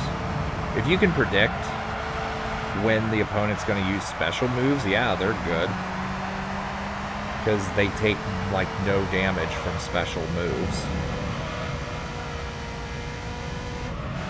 Never used them on casual play. I've used Chansey in casual play in Gen 1. Although special attack and defense were the same stat back then.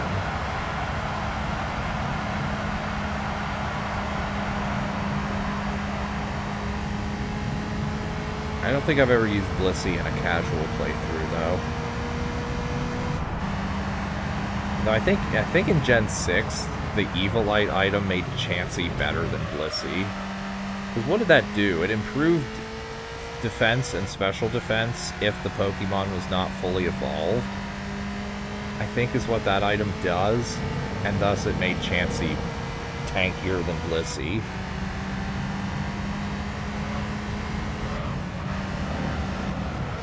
So people actually opted to use the pre-evolution.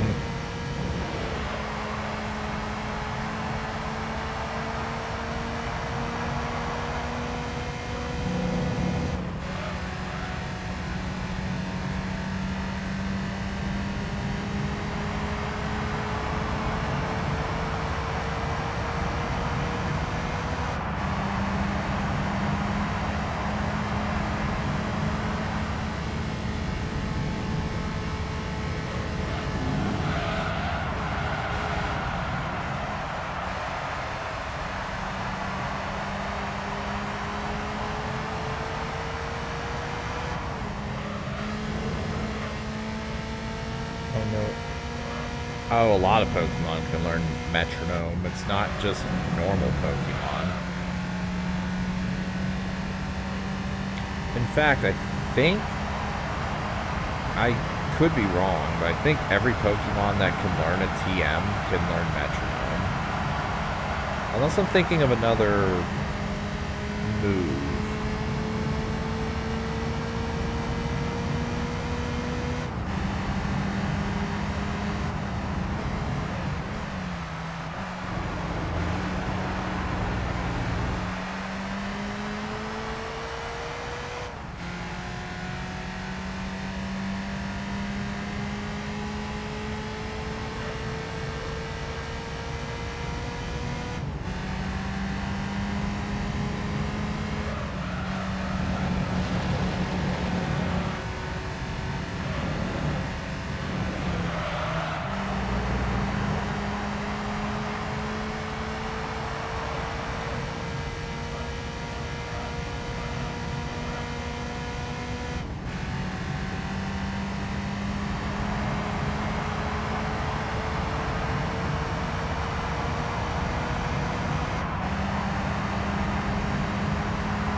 fossil Pokemons are good. Aerodactyl doesn't start getting good until Gen 3 when it can learn Earthquake and Rock Slide, I think.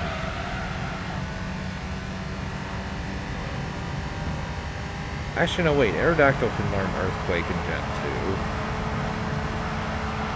2. Yeah, I love Aerodactyl. I like Omastar, but it's not a particularly good Pokemon competitively. Kabutops can be a pretty good Pokemon. Yeah, some of the fossil Pokemon are actually really good. I have used Tyrantrum too. Armaldo and Cradily, not so much. Those ones are kind of dog shit.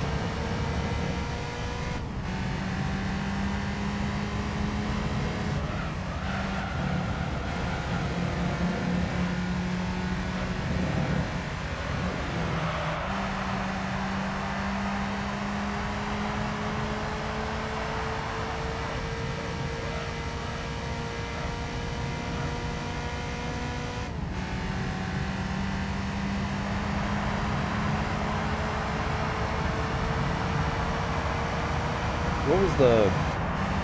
Oh, yeah.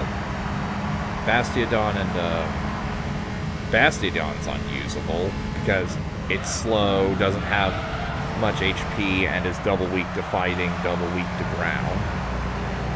That thing's worthless. What's... Rampardos is the other one. That one is... hard to use, but possibly good. I don't know. What's the other Gen 6 fossil? Oh, the long neck one. Not Tyrantrum. That thing was bad. Rampardos, yeah, that's the one from Gen 4. The one that can have Mold Breaker as an ability.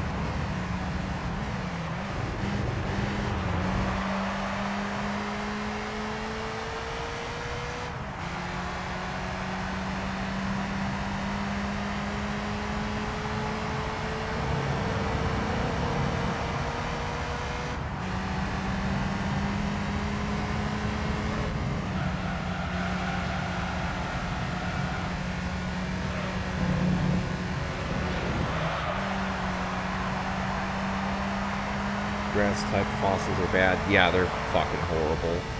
Armaldo is bug fossil, by the way, not grass. But yeah, they're awful.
Oh, Ninjask.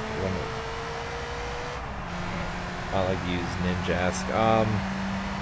I've used Ninjask. It's not a Pokemon I would use for normal play, but you can Baton Pass Speed Boost around, and that's definitely a positive. That's what you use Ninjask for. Oh, Shedinja. Yeah, I thought, honestly, now that you brought this up, I was gonna mention it earlier, but I chose not to. I've been thinking about trying to beat Pokemon Heart Gold Soul Silver with Shedinja. Just the Shedinja. and to see if it's even possible.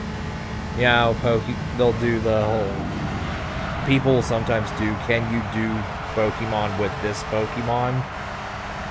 I don't know if anyone's done that with Shedinja, but I'm very curious if it's possible. And no, I'm not going to use revives, because, seriously, that's just trivial. I could PP stall. But I'm curious, is it possible to actually beat Heart Gold Soul Silver with a Shedinja? And I think Red might be impossible, because I have to spend a turn...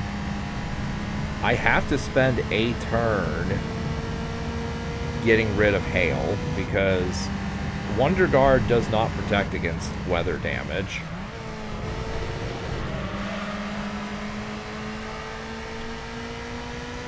And the Charizard will be a problem.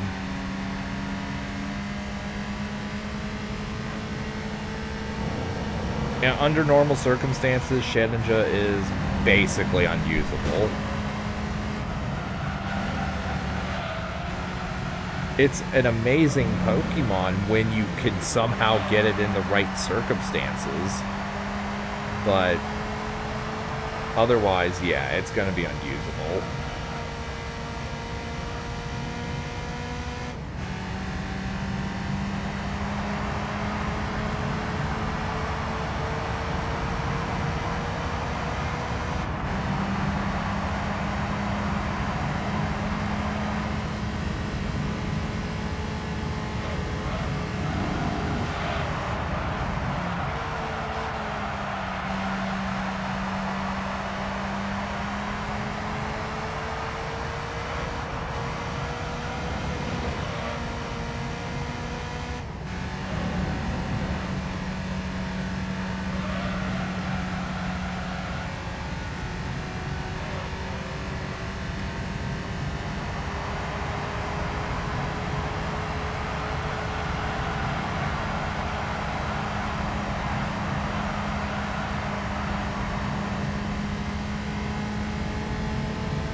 Of them.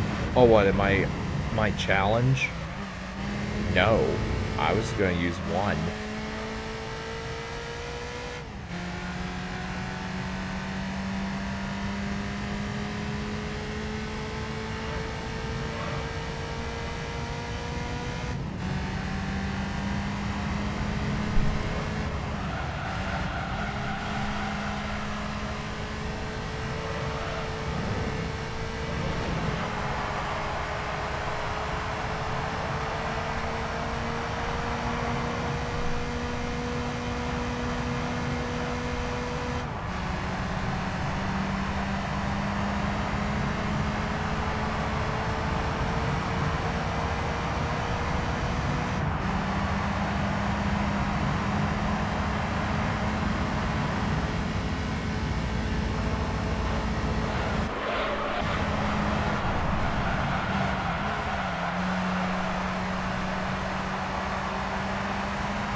Pokemon level up faster with the Shedinja? Probably. I think it is in one of the lower experience required categories. But but with only 1 HP, like, level ups aren't gonna matter that much unless I one-shot the opponents. So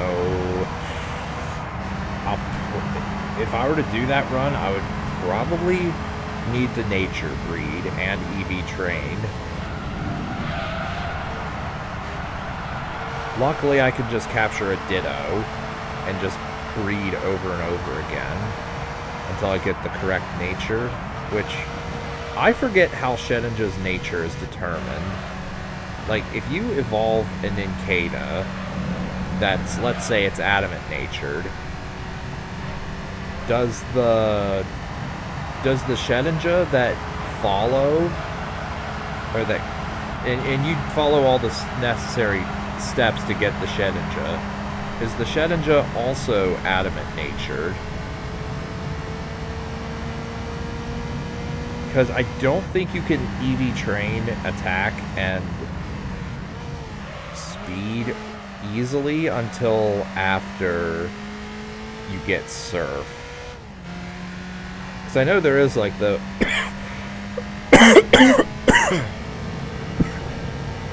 the one pond you swim at over and over again to get, it's either Sea King / Goldeen or Poliwags for attack or speed, I forget which, in Johto. And then in Kanto, you just surf along Route 10. Or whichever one it is. The one directly north of Cerulean City, to get nothing but Goldeen and Sea King for attack. And then I guess the remaining 4 EVs should just go into special attack. Normally I'd put it in HP, but that doesn't exist.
Yeah, this race will be finished in a total of about 70 minutes.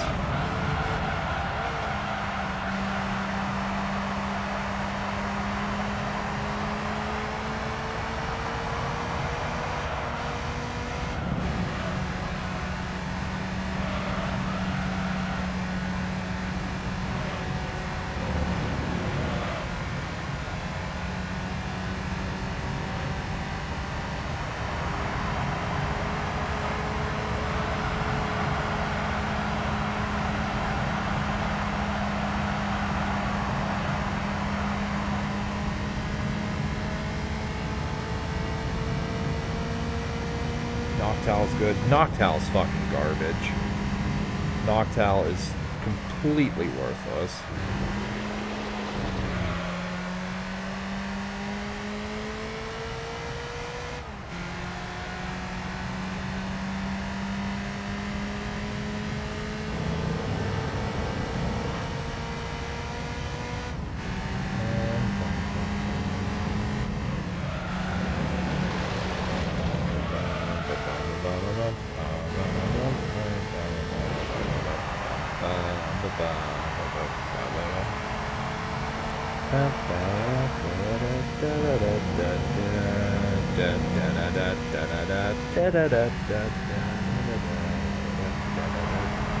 Hang on. You mentioned Noctowl, so hold on. Let me play some music here.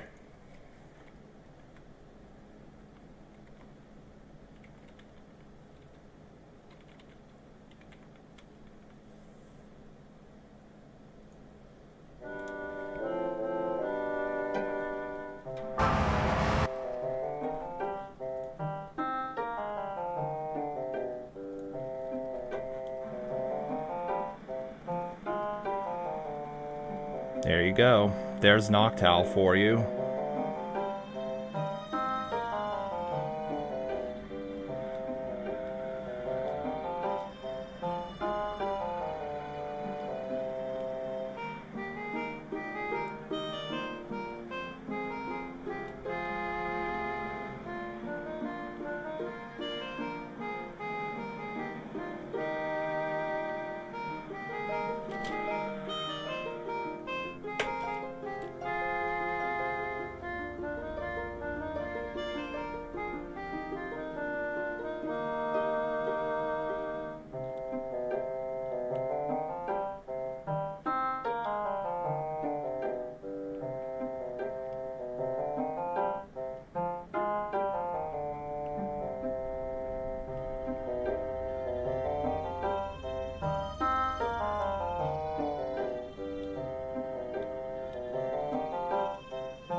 How long does this go for?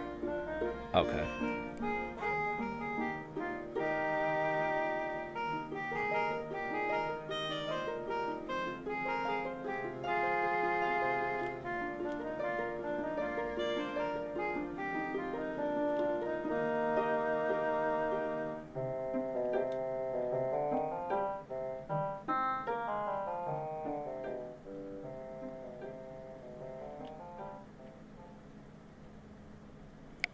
So there you go. There's your Noctowl. Not a copyright problem. I don't know. We'll find out. Bronzor and Clink evolutions are good. Bronzong can be good. Klinklang, no.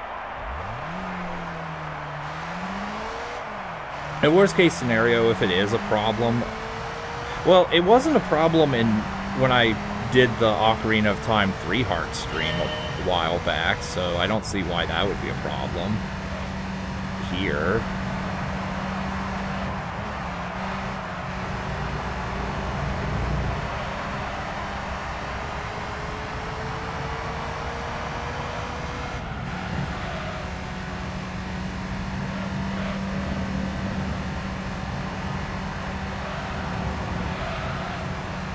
But if worst case scenario, if it is, I'll just mute all audio.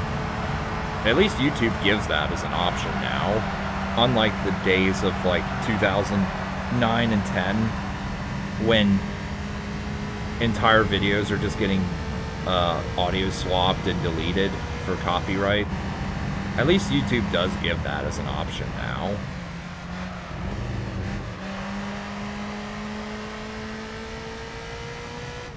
No, I didn't receive the copyright notice for Ocarina of Time. Or if I did, I don't remember it. That only seems to be more of a problem for Mario 64 stuff, to be honest.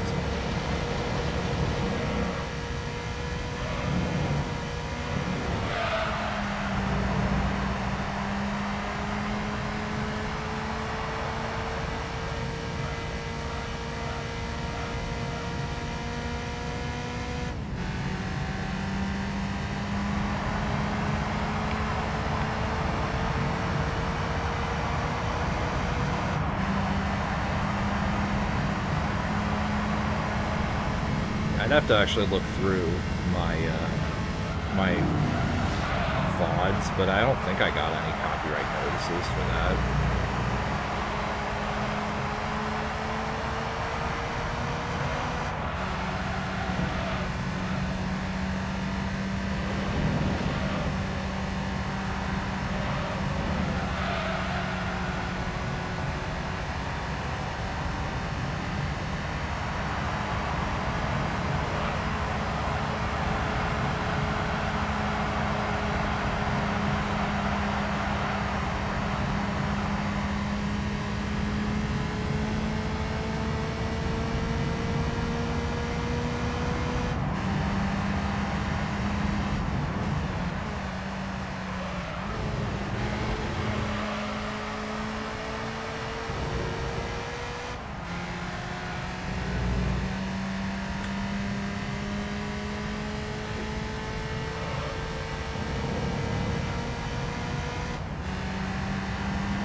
should be able to do it in just under 70 minutes.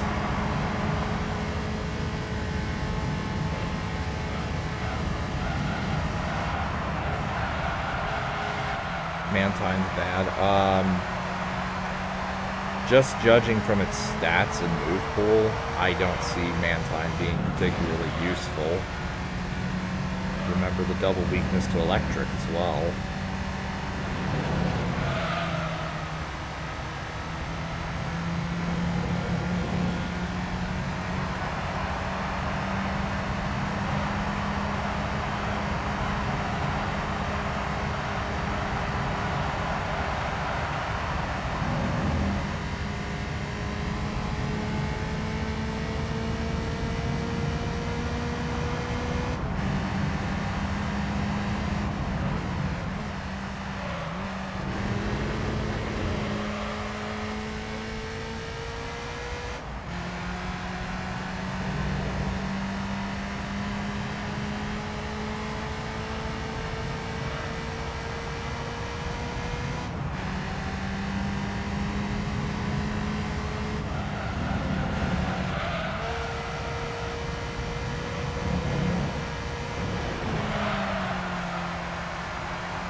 The electric eel Pokemon, Elite Tross. I never used that one.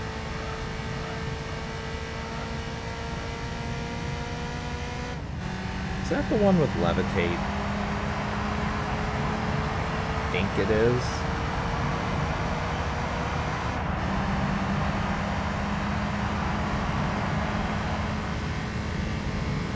Yeah, it's not the terrifying eel that lives in the sea of Termina.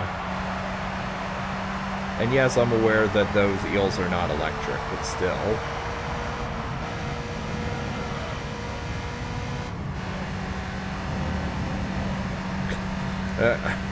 I remember when I did my LP of Majora's Mask, that was one of the few times I've ever genuinely been startled at anything that happened in a game.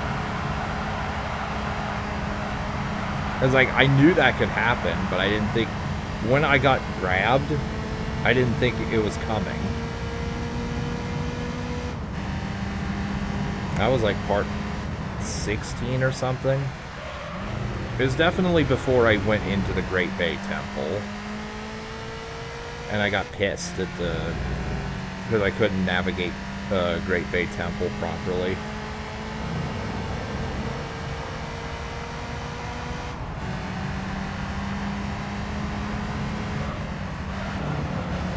Get the Rotom variations.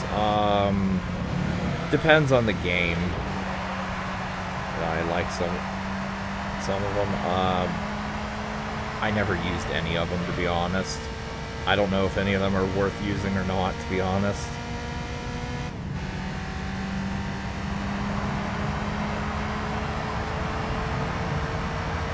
I was thinking of using the heater Rotom in the fire type run in black, but by the time I got to the point where I could change Rotom forms, it was too late for me to use Rotom properly. I had other things.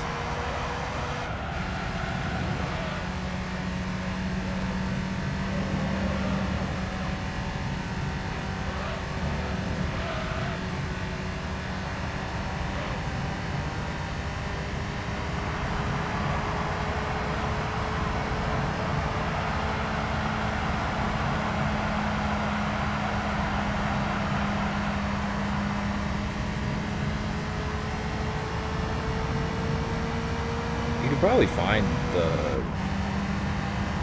probably find the ways to get Rotom variations on Bulbapedia. And it would have a more detailed breakdown on how to do that in every generation.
want to do something after finishing the race or end the stream. Probably end the stream, because I want to keep all the endurance races in like one chunk of streams. Although, I'll see how many races I have left to do, because I might do the Seattle one. I don't... I'll probably end this. We'll see. If there's 3 left, I'll do Seattle, I guess. Because Seattle is 40 laps, and I don't think that'll take more than an hour. And even that's pushing it, because Seattle 40 laps, that's nothing. Remember, I had to do that in under 1:35 in the super license tests. And that's with the Ford GT40. That's not with F1 vehicles.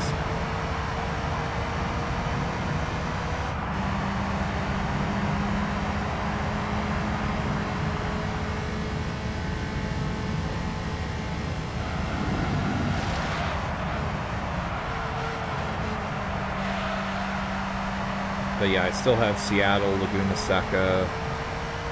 I have Tokyo. And is there one more? I could definitely start doing some of the amateur circuit races. Feels weird to say we're now doing the amateur circuit after getting F1 vehicles. But yeah, we'll do that at some point in the future. The buffed Abra. Without the Abra on the cup, that cup is very hard. I don't know. All I know is that psychic type in... obviously you're talking about my Stadium LP now. I could probably use Star U or something, but like psychic types in Gen 1 are busted. We all know this. So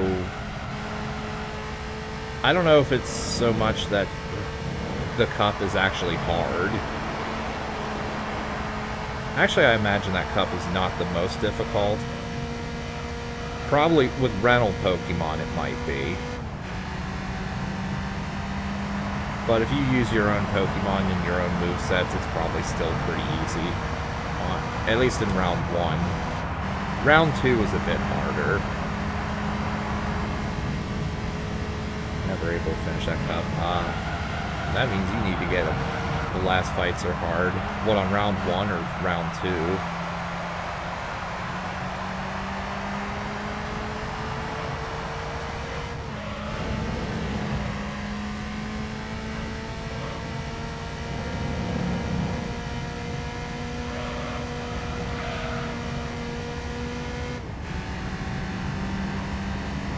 Round 1, okay. I have to actually see what the last fights on round 1 were.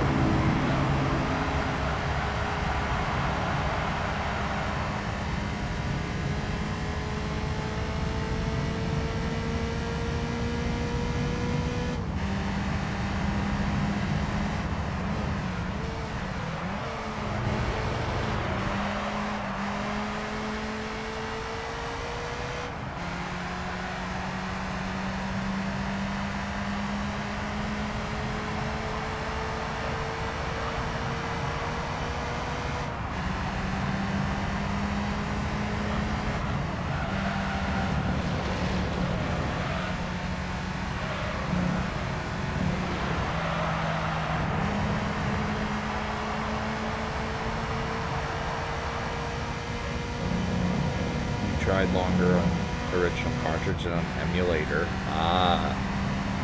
That's fair. I probably wouldn't have done as much as I did in Stadium if it weren't for the fact that I did the LP. Because I don't like to leave LPs like in limbo or unfinished. If I do cancel something, I'll at least say something's canceled. Oh, you didn't have the transfer pack. Oh, okay. Yeah, they made the rental Pokemon in Stadium 1, and especially in 2, bad on purpose. Because they wanted people to buy the transfer pack. Not just kids, but just people in general. And it worked. That's the only thing anyone ever used the transfer pack for, as far as I'm concerned. Although, didn't Perfect Dark have something with the transfer pack if you bought the GBC version and you used it in the N64 version or something? I seem to remember that being a thing you could do.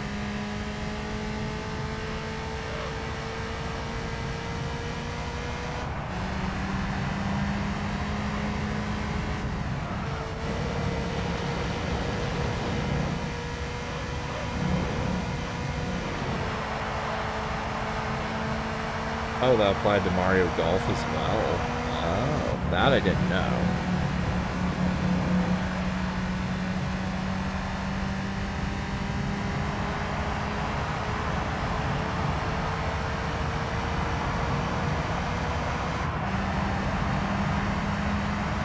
I seem to remember hearing something about if you had a Game Boy printer, which nobody fucking had. But, like, if you did, or you had, like, the camera or something, you could use a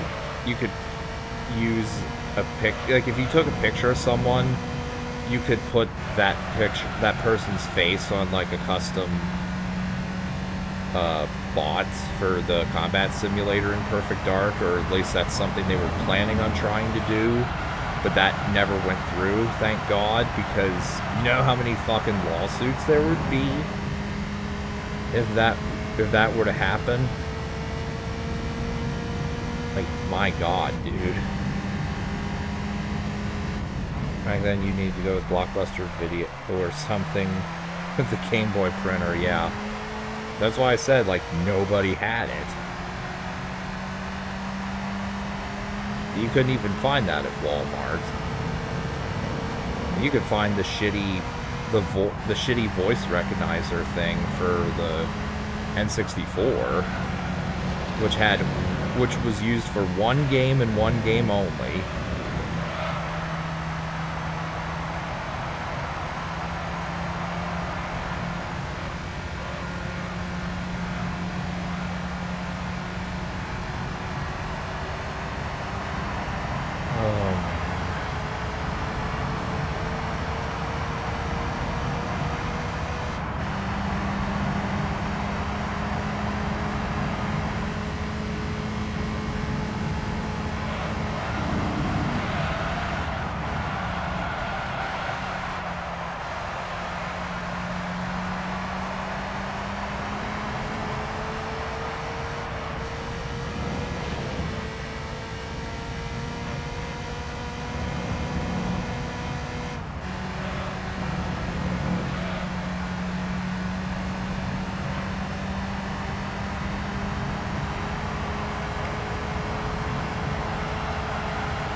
No, 12 points.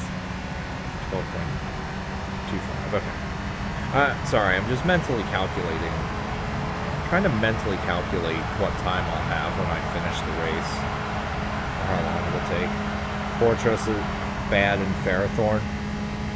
Fortress is not bad. It's a rapid spin user. It's not actually bad. Ferrothorn, is that bad? Absolutely not. Ferrothorn is actually extremely powerful if you use it correctly. It's not the easiest thing to use, but if you can use it in the correct situations, Ferrothorn can absolutely cause someone grief.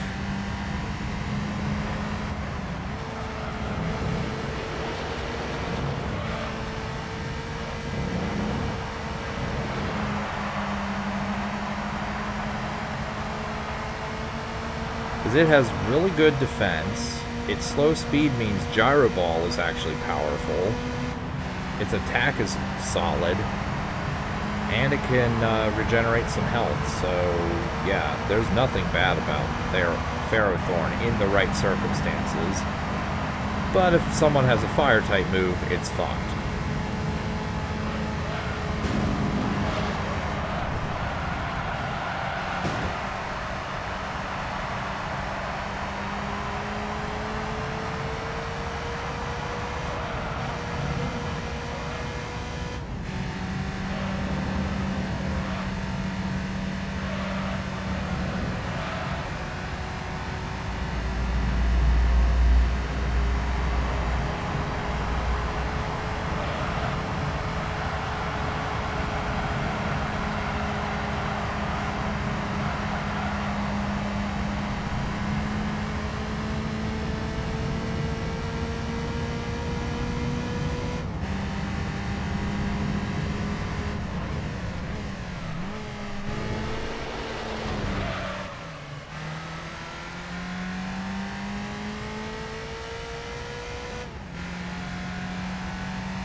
I think we're actually going to finish in 69 minutes. I think the total race time will be between 69 minutes and 20 seconds to 69 minutes and 40 seconds. I'll give myself a 20-second gap, or a 20-second window.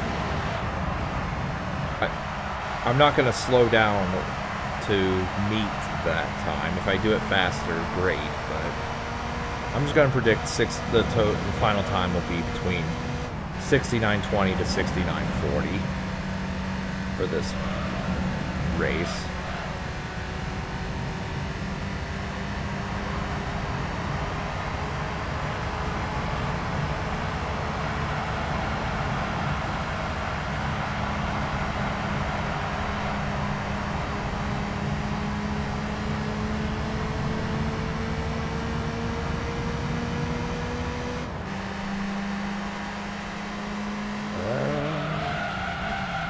Well, that's going to slow me down a bit. Gigalith are good. No, Gigalith is not good. It's just too slow to be able to do anything. It has high attack, and I want to say it has high HP and defense. I don't know the stats offhand, but I remember its speed being really slow. And it's your average rock hit hard, rar, rock slow Pokemon. Best shiny I ever got. While I was breeding for a good nature Bagon, I found a shiny Bagon amongst the rabble. Unfortunately, it was a very bad-natured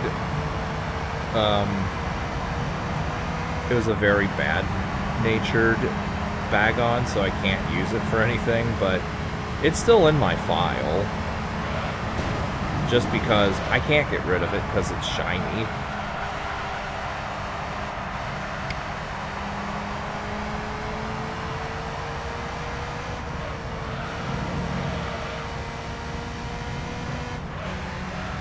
Needless to say, if it was a good-natured Bagon, I would never have gotten rid of it. By which I mean it would never leave the party.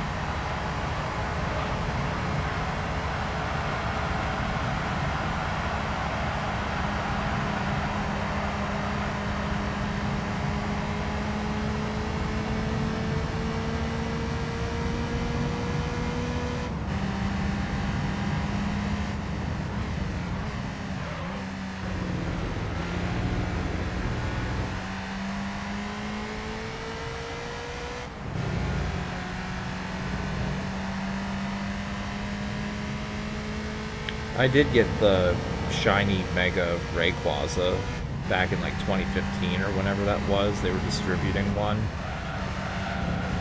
That was pretty cool. I soft reset for that because I wanted to get a good nature.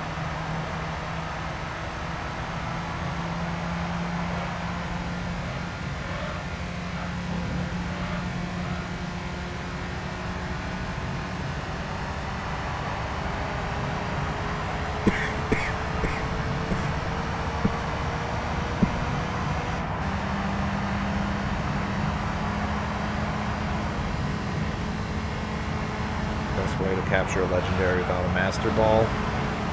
The very best way to do... Well, roaming legendaries should have a different technique compared to static ones. But the best way overall is put them to sleep, specifically sleep, and then lower their HP as much as possible, and then pray to RNGesus. Yeah. Sleep has the best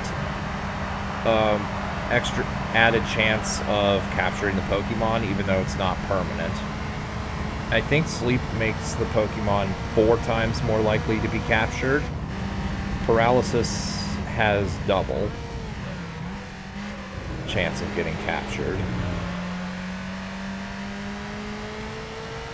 So yeah, put them to sleep, lower their HP as much as possible, and then go to town.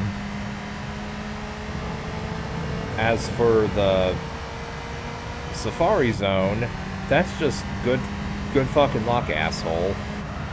That's my advice there. And if you're playing Gen 1, 2, and 3, where you could save Scum, and RNG is not fixed, save Scum.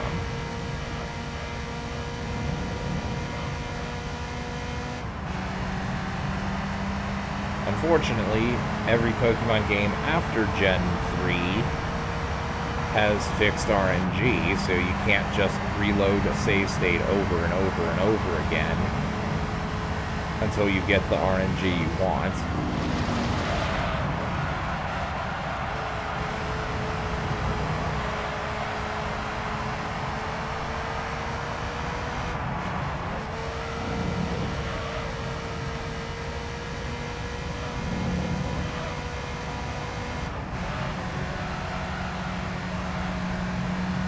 Frozen not affect too much. I don't bring up freeze because I don't think there are any moves in the game that can inflict freeze without damaging the Pokemon in question. Also, I want to say if the Pokemon is frozen, it's only twice as likely to capture. In other words, it's the same as paralysis.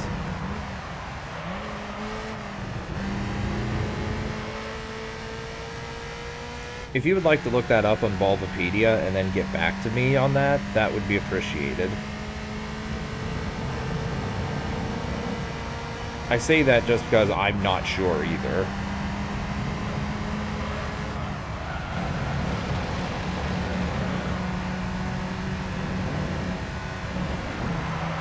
Yeah, there is no, like, freeze spore. It's like, obviously paralysis has multiple ways of inflicting paralysis without damaging the opponent. Stun Spore, Thunder Wave. then Sleep has a few as well. Hypnosis, Spore.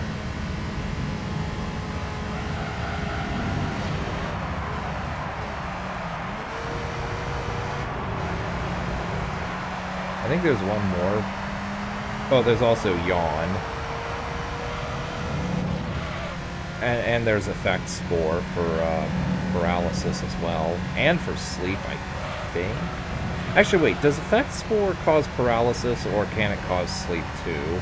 I think it's just paralysis now that I think about it.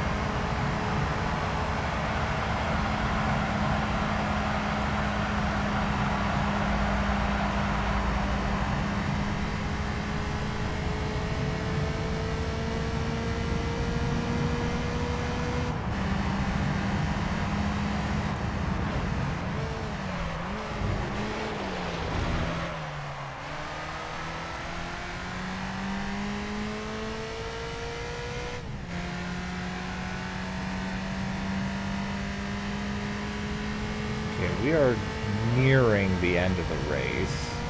Looks like I'm gonna get a 69.30 something, which is actually a PB for this track. Well, I should say this circuit, but yeah.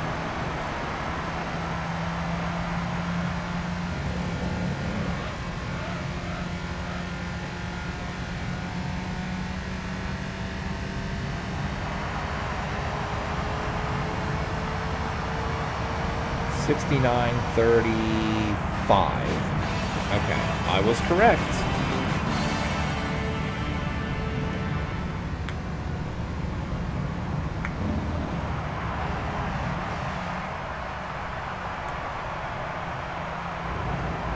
Okay, so yeah, I lapped everyone at least twice because they had to make constant pit stops.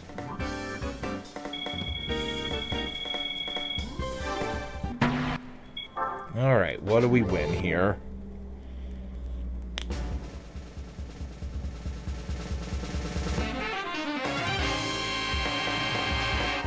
Nice, another F1 vehicle, jeez.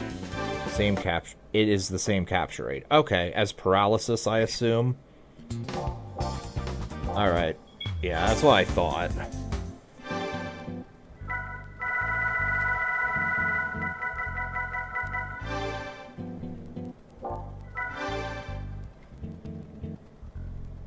Easier to capture compared to other stats. What, freeze or paralysis?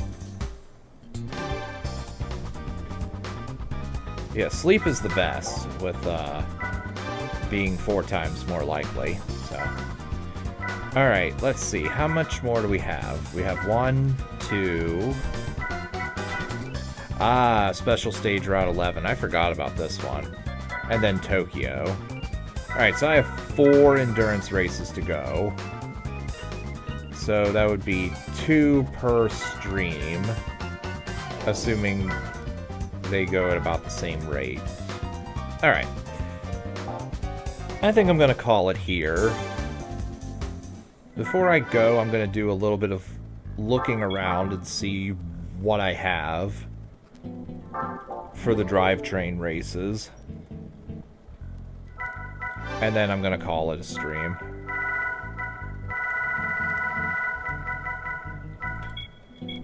MR Turbo.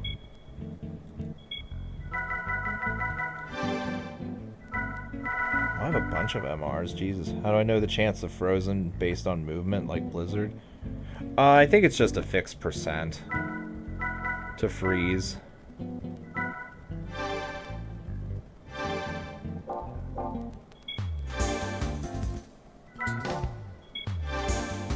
Do I even have any good FF vehicles? I don't think I do.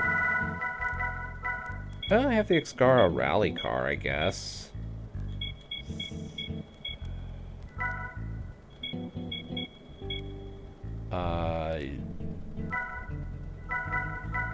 Yeah, I'm not actually sure which... Yeah, I'm not actually sure which ones I should be using for the FF event. Another GT stream this week. Yeah. Yeah, I'm thinking that won't be till like Thursday or so, because I'll be doing Caesar 3 and then TFK, or vice versa, whichever. So yeah, look for that on Thursday. I'll message you on Discord. Anyway, I'll look into more FF vehicles off screen. So for now, thanks for watching, and I'll see you guys next time. Farewell.